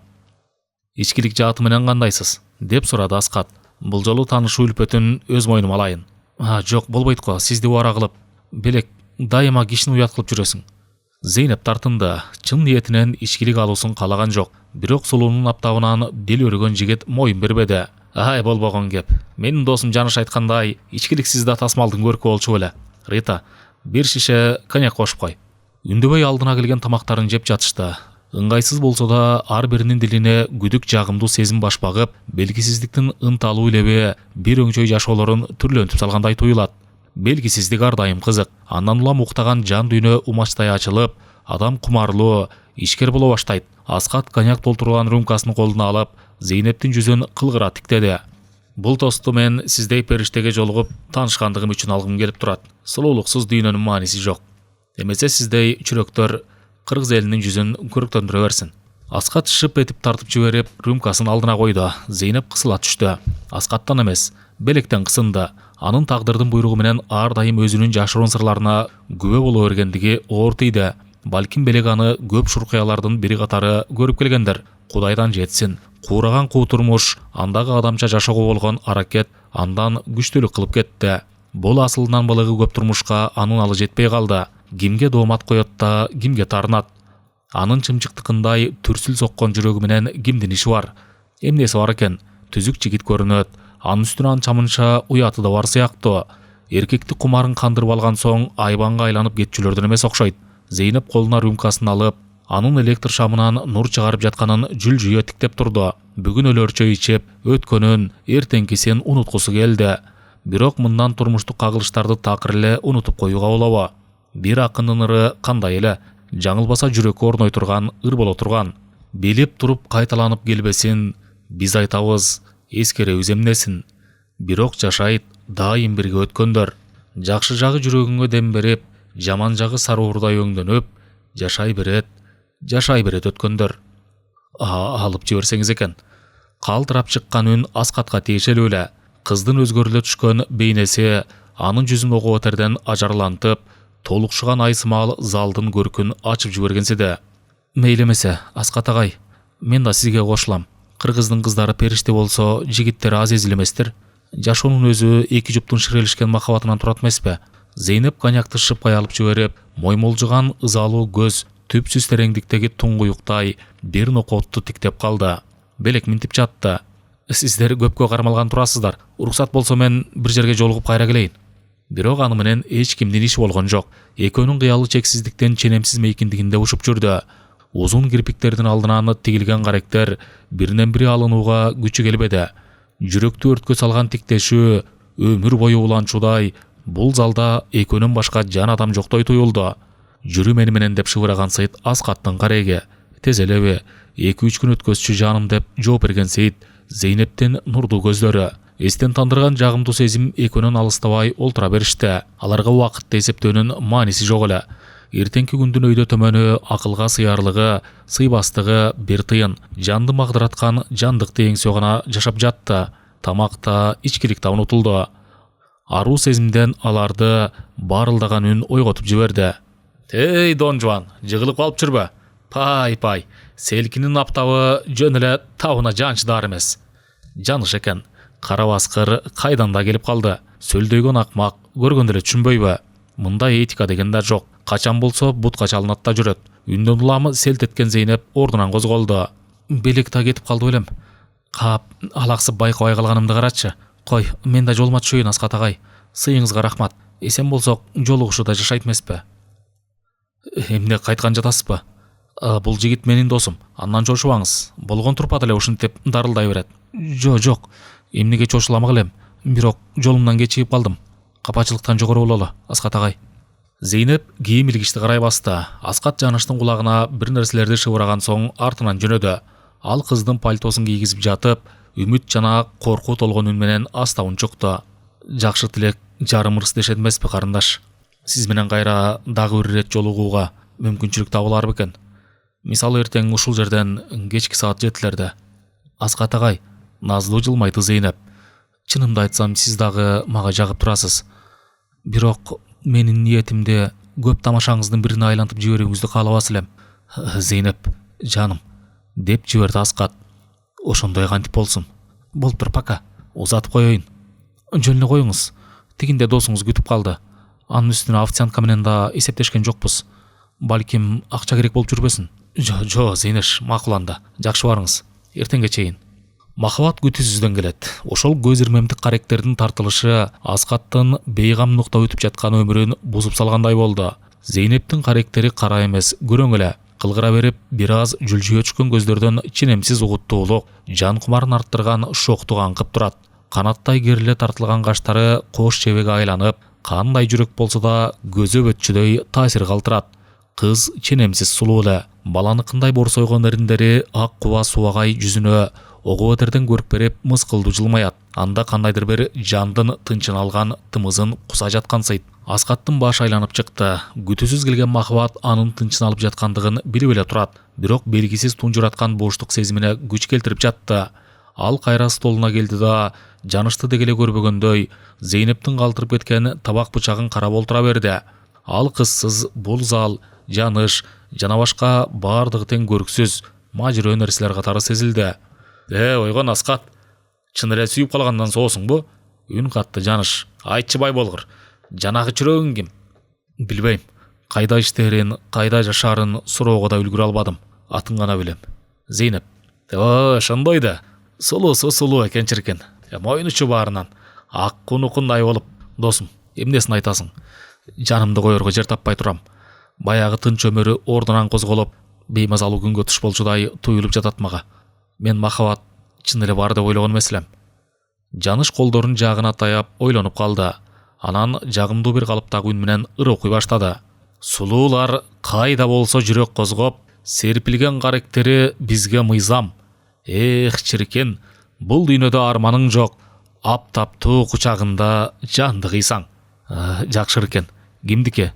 Же өзүң чыгардың беле? Жаттап алчу экен. Жаныш ак көңүл жылмаюусунан жазбай андан ары окуду. Үнү коңур, жагымдуу. Ачыны сулуулардан алыс жүргөн, көбөйтпөй эркектердин кылапатын. Сен сүйбөй, ошол сулуу сени сүйсүн, ошондо көрүү мүмкүн ырахатын. Чынында эле ошондой болуш керек жаныш. Бар эле сугун артса, бар эле сулууну ээлеп алууга умтулса, анын жубайынын өмүрүн көз алдыга элестетиш кыйын. Бирок жүрөк арга кыла албайт көрүнөсүң. Жүрөк акылдан күчтүүлүк кылат окшойт. Эгер чындап махабатка жолуксаң, мурунку өмүрүң түккө да турар эмес. Көрсө акындар сүйүүнү ошол үчүн даңгазалайт турбайбы? Мен ырга анчалык маани беришмес элем. Кандай өкүнүчтүү.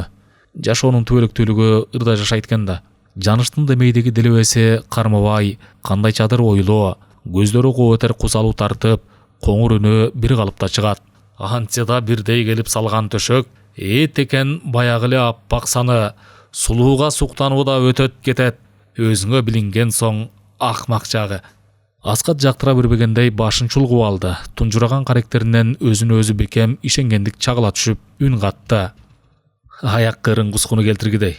Мүчөлөрү бирдей болгону менен сулууну сулуу дейбиз да. Ошондой дечи. Бирок розанын сабагы кол бара алгыс тикенек экендигин оюңдан чыгарып салсаң керек. Сенин Зейнебиң рас, сулуусу сулуу. Бирок анын ич дүйнөсүн кеп кылгандар жок. Дегеле мен сулууларга ишене бербейм. Албетте алар мөлтүрөгөн жабалы менен жашоону ажайыпка бөлөйт. Жүрөктөрдү өрткө сала турганда жөндөмү бар.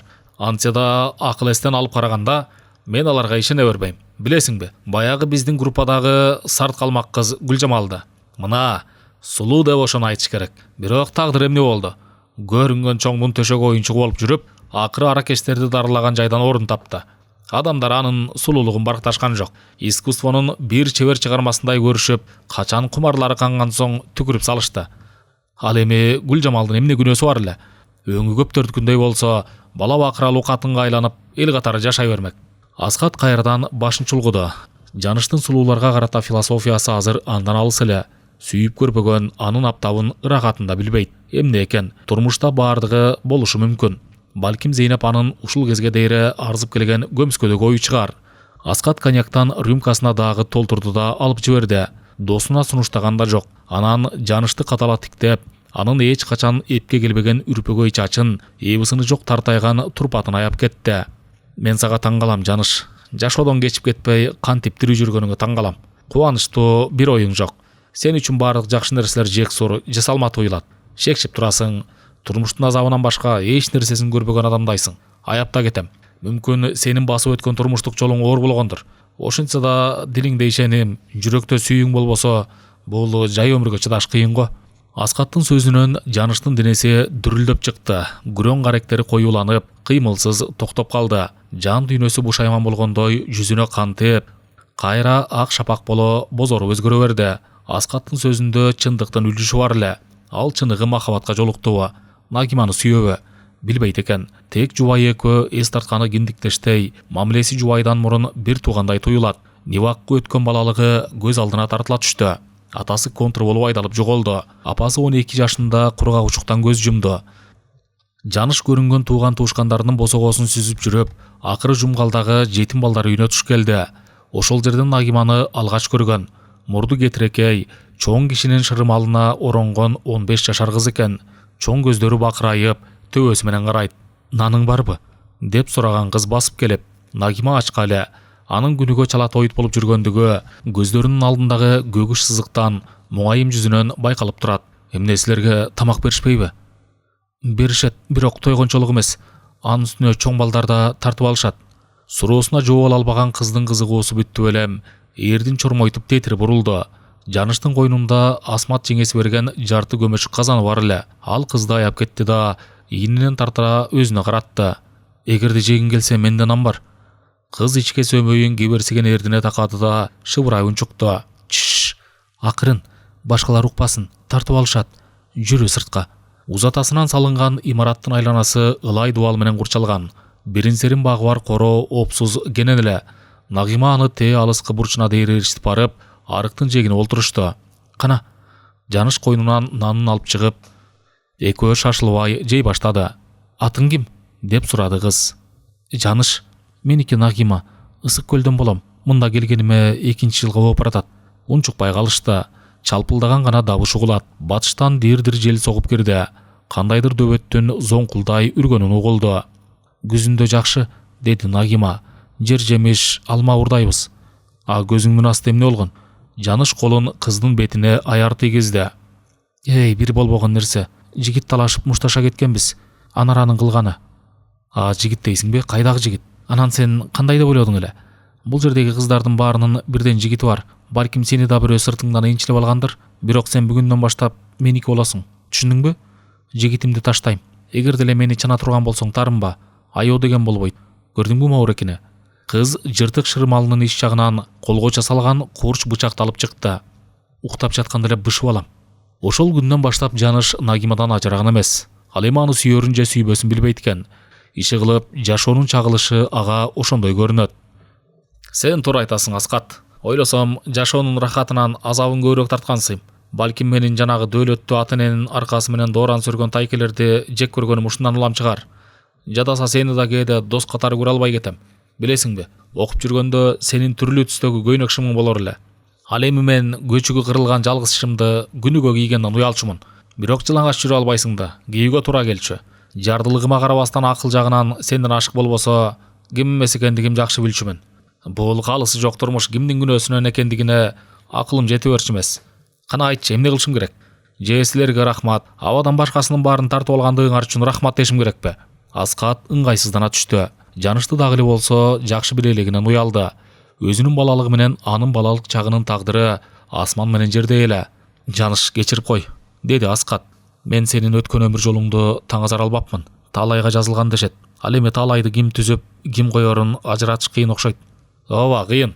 Жаныш ойго түшө берип, сөзүн кайра улантты. Мен жакшы окучу элем. Нагима экөөбүз шаарга келдик. Ал фабрикада иштеп калды. Мен окууга өтүп кеттим. Экөөбүздү эч ким ажырата алмак эмес. Нагима сулуубу, мен аны сүйөмбү?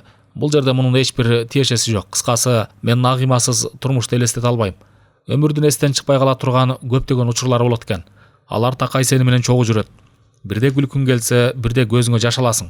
Бир жолу Нагима мага балдар үйүнүн кампасынын терезесин көрсөтө берип сурады. Тигинден батасыңбы? Кампанын терезесинин бир көзүнүн айнеги жок экен. Кыязы ичиндеги азык түлүктөр желдеп турушсун дешсе керек. Кечинде ушул терезеден кирип май алып чыгасың, деди Нагима андан ары. Бөлкө табабызда ичин оёбуз, анан сен мага майдан толтуруп чыгасың. Ошондой кылып жүрдүк. Караңгыда жанашып отуруп алып, майга чыланган нанды чайнагандан артык рахат болбос. Биз ындык сырай тоюп, ошол жерге бирибиз жазданып уктап калчубуз. Кампанын ичинде бийик жыгаш челек боло турган. Анын теңине чейин сары май толтурулган. Биз андан алып оокаттанып жүрдүк. Ошол майдан күн алыс жалпыбызга да бериле турган. Бир курдай адаттагыдай эле терезеден кирип майдан алайын десем, колум жетпеди. Жылас баскан май азайып төмөн түшүп кетиптир. Челектин кырына тартыла берип эңкейдим. Капталдар өтө эле жылбышкак эле. Натыйжада таянган колум тайып кетти да челектин түбүнө башым менен сайылып калдым. Оңдонуп чыгууга мүмкүн эмес. Канчалык аракет кылганым менен колдорум сыйгаланып болбой жатты. Кейпи 2 утум гана абада тарбалаңдап жатса керек. Эшиктен ышкырык угулду. Бул убадалашкан белги. Кимдир бирөө кампа тарап көйтө турган болсо, Нагыма ышкырып коймок. Бирок менде арга жок эле. Шайым ооп баратты. Аңгыжа эшик кычырай ачыла берип, чыңырык чыкты. Анан тапыр-тупур сүйлөшкөн үндөр, кыскасы мени сууруп чыгышып, үстү башымдагы майды жазы бычак менен кырып жатышты.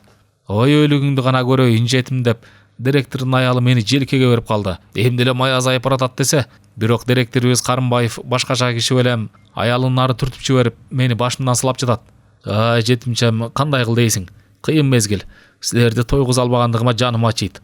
1-2 жыл чыдагыла. Мен ыйлап кирдим. Корккондугумдан эмес, Карымбаевдин жылуу сөзүнөн ыйладым. Көп жылдан бери маңдайымдан кимдир бирөө сылабаганына өксүдүм. Ичи оюлган бөлкө дагы эле колумда. Карымбаев аны менден алды да челектеги майдан толтуруп кайра карматты. Бара кой жетимчем, өлбөсөң адам болорсуң. Кампадан атып чыктым. Ыйлап да баратам, нандан суунуп да баратам. Нагыма бактын түбүнө жашынып күтүп туруптур. Ошондогу Карымбаевдин жылуу сөзү жүрөгүмө түбөлүк сакталып калды. Андан кийин Нагыма канчалык кыстабасын, уурулукка барганым жок. Адамдар жалаң гана мерез жексурлардан турбасын ошондо алгач баамдадым. Азыр Кудайга шүгүр, Нагыма экөөбүздүн 2 балабыз бар. Тапкан ташыганыбыз айдан айга жетет. Ден соолугубуз өз жайында. Мага башка дагы эмнелердин кереги бар эле. Нагыманын көзүнө чөп салуу анын оюна келбегендей эле менин да оюма келбейт. Ал эми сенин жөнүң бир башка. Колу жолуң бош. Герт башың бул уайымдуу дүйнөдө эркеликтен бөлөктү көрө элек. Сүйсөң сүйөсүң, ойнош болгуң келсе, анда да өз ишиң. Бирок мен сага чыныгы бакытты гана каалар элем. Рахмат Жаныш. Албетте жүрөгүң тартылган ишти жасайсың дечи. Анын үстүнө эс акылы да өз жайында кыздай көрүнөт. Байкарсың. Сырын тартып көрөрсөң, мындайча алганда сага турмуш куруп токтолууга убакыт жетти. Кел, алып жиберели. Кел, сендей мажнундар үчүн. Жаныштын каректери ойлуу жылтылдайт. Эриндери мыскылдуу жылмайып, санаасы санга бөлүнгөндөй сумсаят. Бери карач Аскат. Ак көңүл адам зөөкүрлүктү канчалык жек көрсө, ошончолук зомбулугун тартат окшойм. Мына мен акыл эс толуп, үй жай күтүп дегендей шарттамын деп эле коелчу. Бирок турмуштун баягы эле калыссыздыгы тууралуу санадан арыла алдымбы? Жок, таптакыр жок. Дале болсо макоолуктун бүксүгөн жыты мени дем алуумду кыйындатып жаткансыйт. Мына мен гезитте иштейм. Албетте анда көпчүлүгү интеллектуалдык жактан өнүккөн инсандарды иштешет. Бирок демагогдор да арбын. Антса да бийлик ошол демагогдордо экендигин туюп, колуңду жаясың. Кайдагы бир чет элдик ойчулдарды, акындарды чала сабат окуп алышып, алардын идеяларын кыргыздын турмушуна таңуулагысы бар. Кел жерге макалалары, сунуштары менен журттун башын айлантышат. Аларга каршы бирденке деп көрчү. Чечендер биякта эле калсын. Заматта бирге калышат да ырайсыз, ашмал тайы чыккан жоо менен сени тепкилеп киришет. Америкада мындай, Германияда мынтишет экен деп сайрашат. Ал эми ошол өлкөлөрдөгү үрүп адаттар менен тартиптер биздин турмушубузга, деги эле улуттук менталитетибизге сыйышпай тургандыктары менен жумуштары жок. Басма сөз беттерин телен ээлеп алышкан. Бири-бирин курулай макташып, коомдук пикир жаратышат. Кичине эле жылт эткен жаңылык адамдардын жүрөгүн түшүрөт. Жаңылык аларды метшандык кутусунан сууруп чыгып тынчын алат. Ошондуктан ар кандай жаңы нерсени басып коюш үчүн алар бардык күчүн жумшашат. Жаныш токтоло калып, алдындагы ичимдикти тартып жиберди. Көздөрү муңданып бир белгисиз кусага бата түштү. Анын ушул бык-бырдай жайнаган элдин ичинде руханий жактан жалгыздыгы, деги эле ток бейли көпчүлүккө окшошпогон апендилиги аянычты туудуруп, аны коомчулуктан обочо бөлүп турду. Досунун жан дүйнөсүнө Аскат гана түшүнө алмак. Бирок ага башкалардай эле надандык менен жаша деп кантип айта алат? Анын ордуна жүзүнөн сылагандай көз караш менен эркелетип, жайын чукту. Сага аларга аралашып жашоо оор эле чыгар. Балким жумушуңдун түрүн өзгөртүп жүрбө. Жаныш башын ийкеди. Антса да Аскатка белгилүү өз сөзүнөн кайтпастыгын билдирген сызыкча уртунда пайда болду. Ал жагын көрө жатарбыз. Бирок адам эмне үчүн жашап жаткандыгын билиш керек да. Балким менин жашоо кубанычым ошондой надандыктар менен күрөшүүдө жаткандыр. Кыскасы, мунун баарын сендей мажнунга эмне үчүн айтып жатам? Сен деле ошол ток бейли көпчүлүктүн бирисиң да. Кел анда, сенин чүрөгүң үчүн көтөрүп коелу. Экөө тең өз шыбагаларын алып жиберишти. Сырттан кирип келаткан белек көрүндү. Зейнеп кетип калдыбы? Деп сурады ал. Кап, барган жумушум кечиктирип жатып болбадыбы? Эми Зейнеп жолукканда көргүлүктү көрсөтөт. Кудай сактасын, түсү ийги кыз көрүнөт, деди Жаныш. Анчалык катуулукка бара койбос. Белек күлүп калды.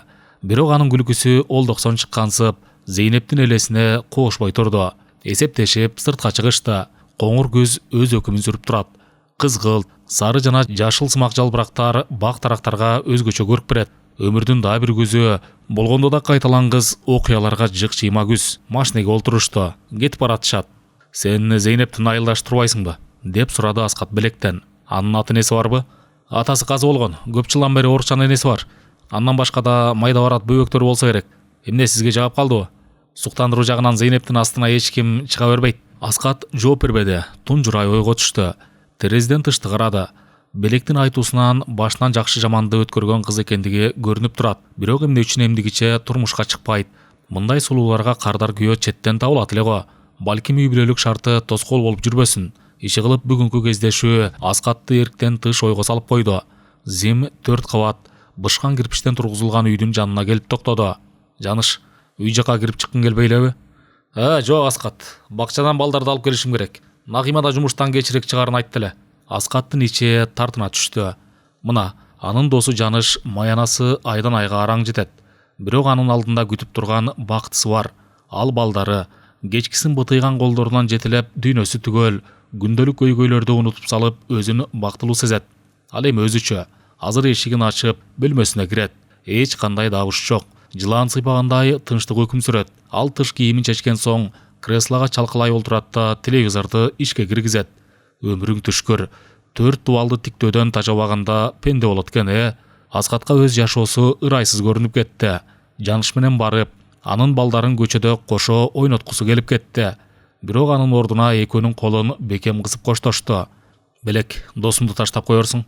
Ошо да кеп бекен, жакшы калыңыз.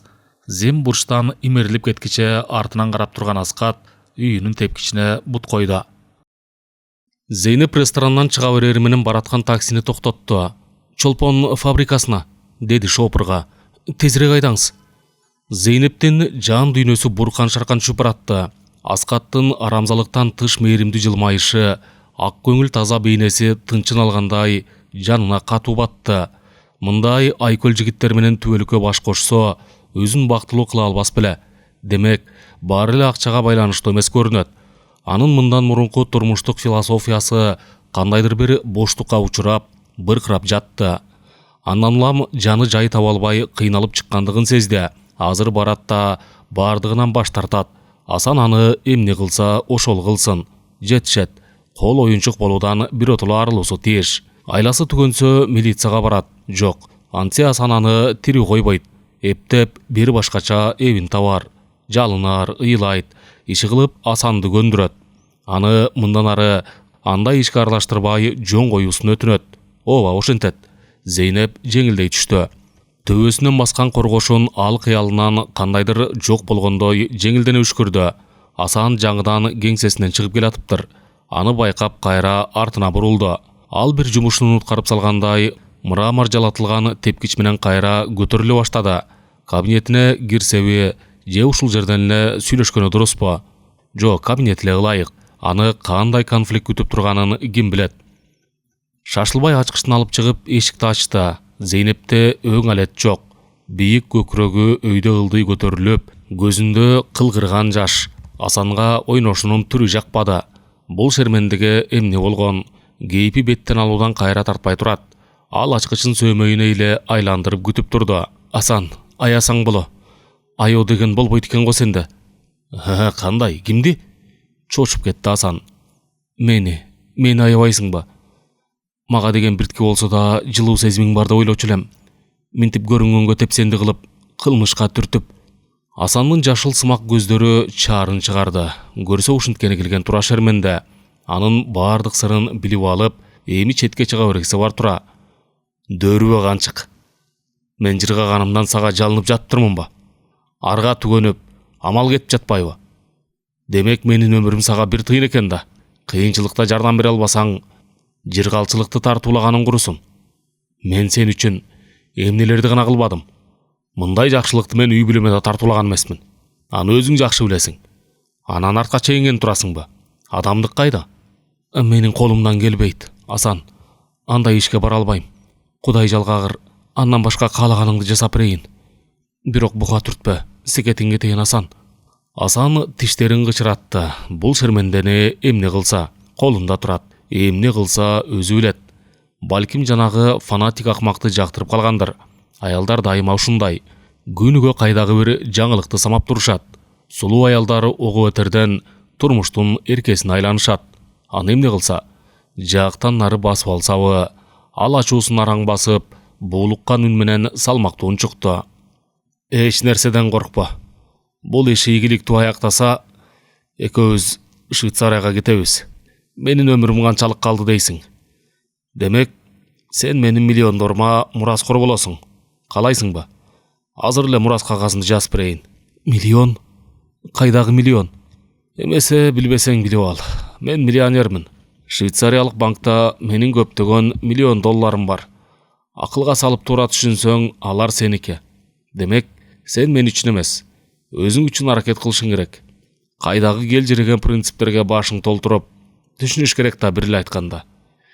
Эгер Жапаровду жок кылбасаң, сен да мен да бул жарыкчылык менен кош айтышабыз.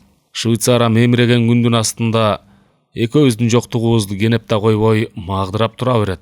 Танда Зейнеп шалдырай тартып отуруп калды. Ага ишенүүгө болот. Асандын колунан бардыгы келет. Ал сөзүн жерге короткондордон эмес. Оозунан эмне чыкса, ошонун өтөлүнө чыгат. Мунун астындагы делбет аптыгы кайдагы майда барат нерседей көрүнүп, өрөпкүгөн дили суу сепкендей өчтү. Гана. Асан жылмайып койду. Аялдын түбүнө сугалактыгы жетет. Жетишсиз адам дүйнөнү өмүрдөн да артык коет. Ал үчүн бардыгына даяр. Эртеңкиси эмне болорун ойлоп да койбойт. Зейнеп ошолордун бири. Асан кызды аяпта жек көрүп да турду. Дегеле пенделиктин пастыгына жини келди. Азыр Альтман келмегиле. Асан басып келип Зейнептин белинен имере кучактады. Мойнунан, жүзүнөн аймалап, эрдинен сорду. Эрди эмнегедир баштагыдай эмес, муздагыле. Зейнеп боюн жыйырып, тартынчыктады. Койчу Асан, көңүлүмө чаппай турат. Асан обочоло берди. Көзүн жөлжүйтө сынай карады да сурады. Таныштыңарбы? Эркектин баары эле сенсиң да. Кайда кетмегиле. Эртең кечки саат 7-ге чакырды. Кыязы мени кайырмак илгиси келип калды көрүнөт. Ошент берекем. Эң негизгиси папкасын унутпа. Андагы документтерди жок кылыш керек. Аларды Альтманга тапшырасың, түшүндүңбү? Ооба. Кам санаба берекем. Бардыгы жайында болот. Эшик ачылып, Альтман көрүндү. Анын түлкүнүкүндөй учту тумшугу кабинетти бир сыйра шимшилеп чыккан соң Асанды карап калды. Алып келдиңби? Ооба, мына. Өтө кыйынчылык менен бир тааныш аптекачы еврейден таптым. Асанга шишедеги ак порошокту сунду. Асан колуна алып карай баштады. Майда унга окшогон ак неме сыртынан айыбы жок бир керектүү дарыдай туюлат. Бирок бул адамды өмүрдөн ажыратып, түбөлүккө уктата турган чиркин дүйнө. Адамдын жырткычы адам тура. Жанагы кодексиңден адам адамга дос жана жолдош дегени бир болбогон догма экен. Эмнеси бар? Эгерде жанагы фанатик ага тийишпесе, ал да анын тынчын албайт эле. Жашоо бул күрөш. Рас айткан. Башынан бардыгын өткөрүп көргөн адам айткан. Эгерде Жапаровдун жолун тоспосо, өзү ага жем болот. Ошондуктан жашоосу түгөнүп калбас үчүн бардыгын иштеши керек. Аны могу түлкү тумшук түшүнүп коюп турбу? Ага баары бир акча гана болсо болгону. Ал үчүн катыныңды өлтүрүп берет. Өтүгүмдү жалайт. Намыстанып да койбойт. Ага киреше гана кымбат. Бүткүл өмүр максатын ошол акчаңдан көрөт. Адамдарды да акчасына ченеп баалайт. Кайсыл бир күнү өлүп калары менен иши жок. Байлыгын бир тыйындан эсептеп, азайып калса сарсанага батат. Жыйган дүйнөсү бир өмүр үчүн пок экендигин эсине да албайт. Мындайларга дүйнөнүн туткасын карматып көрчү. Же сыйкырлуу Сулаймандын шакегин берип көр, канагат алар бекен. Жо, ал андан ары Кудайга кол салат. Анан акыры жүрүп, ошол дүйнө корлугунан күмжан болот. Энең бурайын түлкү көздөрүн кымыңдатып кубанып турганын кара. Өлүмдүн жытын сезип турат. Ал эми Зейнепче. Ал тагдырдын курмандыгы. Кылмышка барууну каалабай турган соң дагы эле болсо бузула эле экен. Ал бирок жарды. Башынан жокчулукту көп өткөрдү. Ага акча элден жогору турушу үчүн керек. Тарткан бардык ызасын акчанын жардамы менен чыгарып алгысы бар. Турмуштук тепкичтен улам өйдөлөгөн сайын жашоонун кумарын улам күчтүү сезет. Бирок анда дале болсо жардыларга мүнөздүү боорукерлик бар сыяктанат. Ал эми өзүчө. Өзүнүкү таакыр башкача, ири пландагы максат байлыкты, бийликти алууга жумшайт. 1-2 жыл өтсө, анын республиканын биринчи катчысы болуп чыга келерине негиздер көп. Ал жанагы ман пландагы семиз көчүк акмактай эмес. Байлыктын күчүн, кайда багыттарды жакшы билет. Бул максат үчүн ал бардыгына бара алат. Улуу иштер ар дайым курмандыктар менен бүткөн. Тарыхта андай экендигин төгүнгө чыгара албайт. Улуу Цезарь өзүнүн душмандарын шакегине угуюп, колун кысуу менен жок кылган. Ал түгүл Ленин да далайлардын өлүмүнө себепчи болгондор. Эмне үчүн? Бийлик үчүн. Каала-каалаба жашоо мыйзамы ушундай. Асан миниатюралык флакондагы ууну тегерете карады. Ал түгүл жыттап да көрдү. Жыты жок экен. Бөтөлкө эле жыттанат. Адамдын жашоосун токтотуш үчүн канчалык доза керек экен? Альтмандан сурады. Кофеге же спирттик ичимдикке бир аз эле себелеп коюш жетиштүү. Уу порошок түрүндө жана суюктукка тез эрийт. Жарым мүнөттөн кийин таасир берет да секундтанын аралыгында жан таслим кылат. Альтман канааттангандай ыржайып койду. Асан аны жактырбай карады. Уунун колдонуу тартибин айтып жатканда анын көздөрү мышыктыкындай жүлжүө тартып, ырахатка батып тургандыгын жактырбады. Эгерде колунан келсе, Асанды кандай гана ырахатка батып өлтүрөр эле. Көзүндө ирмеп коймок эмес, кыт-кыт күлүп жиликтей бермек. Тодор, сен эсепчиден көрө баш кесер болсоң туура келмек экен. Альтман айласы кете колун жайды. Көздөрү огу өтери жүлжүө тартып, кокосу чыга түштү. Асан Жарашбаевич, шарт бардыгын көрсөтө турбайбы? Миниатюралык флакон эми Зейнепке өттү. Кыздын колдору калч-калч этип, тиштери шакылдады. Денесин кара тер басты. Колуна флакон эмес эле бомба кармап тургандай түсүнү үрүдү. Бикеч, минкениң жарабайт, ышылдады Альтман. Адам улак эмес. Ал үчүн кайраттуу кол, күчтүү нерв керек. Бара берсең болот, Зейнеш. Менин айткандарымды унутпа. Жолуң ачылсын. Даргага бараткансып башын көтөргөн Зейнеп тышты карай жөнөдү. Адамда өмүр бир эле болорун эсиңде сакта, Зейнеш. Эшик ачылып жабылды. Асан Альтманды көргүсү келбей турду. Анын кесепетинен жашка барып калганда бир бакыт күттү эле, эми андан да кол жуул турат. Зейнептин мындан ары көрөрү көрбөсү арсар. Байлык, урганың барбы? Жүрөгүңө кубаныч тартуулабаган байлыктын. Түн уйкудан безеп, түмөн түйшүктүн келерин күн санап күтүп, чач тагарткан байлыктын кимге кереги бар? Ал момундай кудайдан жөө качкан жөөттөргө керек. Сволоч, түлкүдөй жымыңдап, койругун булдактата карап турганын кара. Зейнепти жакшы көрөрүн ал билет. Аны өлүмгө кыйганында билип турат шүмшүк. Асандын кайгысы аны кубантат. Бирок ал Альтманга көз каранды. Анткени кылмышкер. Демек өз жанын сакташы керек. Ошондуктан Жапаровдун артынан өзү кыйбаган Зейнепти да курмандыкка берип олтурат. Зейнеп ууну идишке куюп берет. Анан идиште бармактын тагы калбас болуп турбу? Артынан изилдөө сурак. Зейнеп туруштук бере албайт. Жок, канчалык аянычтуу болбосун, Зейнеп жиксиз жоголууга тийиш. Анын үстүнө ал бардык жашыруун сырды билип калды. Демек, ага өкүм чыкты деген эле ушул. Зейнепти Альтманга тапшырат. Эр эле болсо сөзүн укпай көрсүн. Кош, бизнесменим. 3-чү сменде эмне кылдың? Альтман коомайсып шашып кетти. Асандын суроосу аны капыс жерден кармады. Антиго эч мүмкүн эмес экен, Асан Жарашбаевич. Эмне? Дагы эмне деп мүлтүңдөп турасың? Аны киргизиш үчүн министрликтен кайра каралып чыгат экен. Ал жактан өкүлдөр келип, Альтман Асанды көп мааниде карап койду. Мүмкүнчүлүктөрүн таап, анан гана смена планга киргизилмекчи. Асан креслосуна кулагандай олтурду. Ооба, жөөттүн айткандары туура. Бул жагын эмне үчүн ойлободу экен? Кайра текшерилет. Анда эле баары бүттү. Демек 1 жылга дейре чыдоо керек. Кандай да болсо из жашырып чыдоолору тийиш. Болуптур, деди Асан чарчагандай. Бардык мүмкүнчүлүгүбүз жанды сактап калууга багытталууга тийиш. Акчаңды аябы. Же сенин өлүгүң келип турабы? Сен өлгөндөн кийин жанагы миллиондоруңдун бир тыйынча пайдасы барбы? Аларды катының ойношторун багууга коротот. Асан Жарашбаевич, сөздү бөлбө, кун коюп угуптур. Качан гана Жапаров о дүйнө узап, папкасы колуңа тийгенде Зейнеп да дайынсыз жок болот. Муну ишке өзүң ашырасыңбы, же башка бирөөлөргө тапшырасыңбы? Анда менин жумушум жок. Асан Жарашбаевич, токто. Эгер эле менин айтканымды жүзөгө ашырбасаң, Асандын Альтманга карата бардык жек көрүүсү атылып чыкты. Анда эмне, Асан Жарашбаевич? Анда эле үй бүлөң менен алдын ала кош айтыша бер. Түшүндүңбү? Түшүндүм, Асан Жарашбаевич. Эмесе барсаң болот. Боткону өзүң кайнаттыңбы? Эми өзүң жегениң калыстыкка жатат.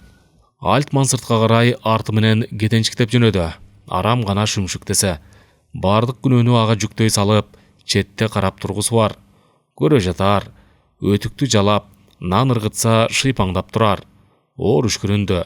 Жүрөгүн бир белгисиз куса каптап, өз жайына келбей жатты. Зейнептин тагдырына келише албаган каршылыктар дилинде турду. Али кеч эместир. Башкача кылууга болбойбу? Жок. Зейнепке сыр ачылып калды.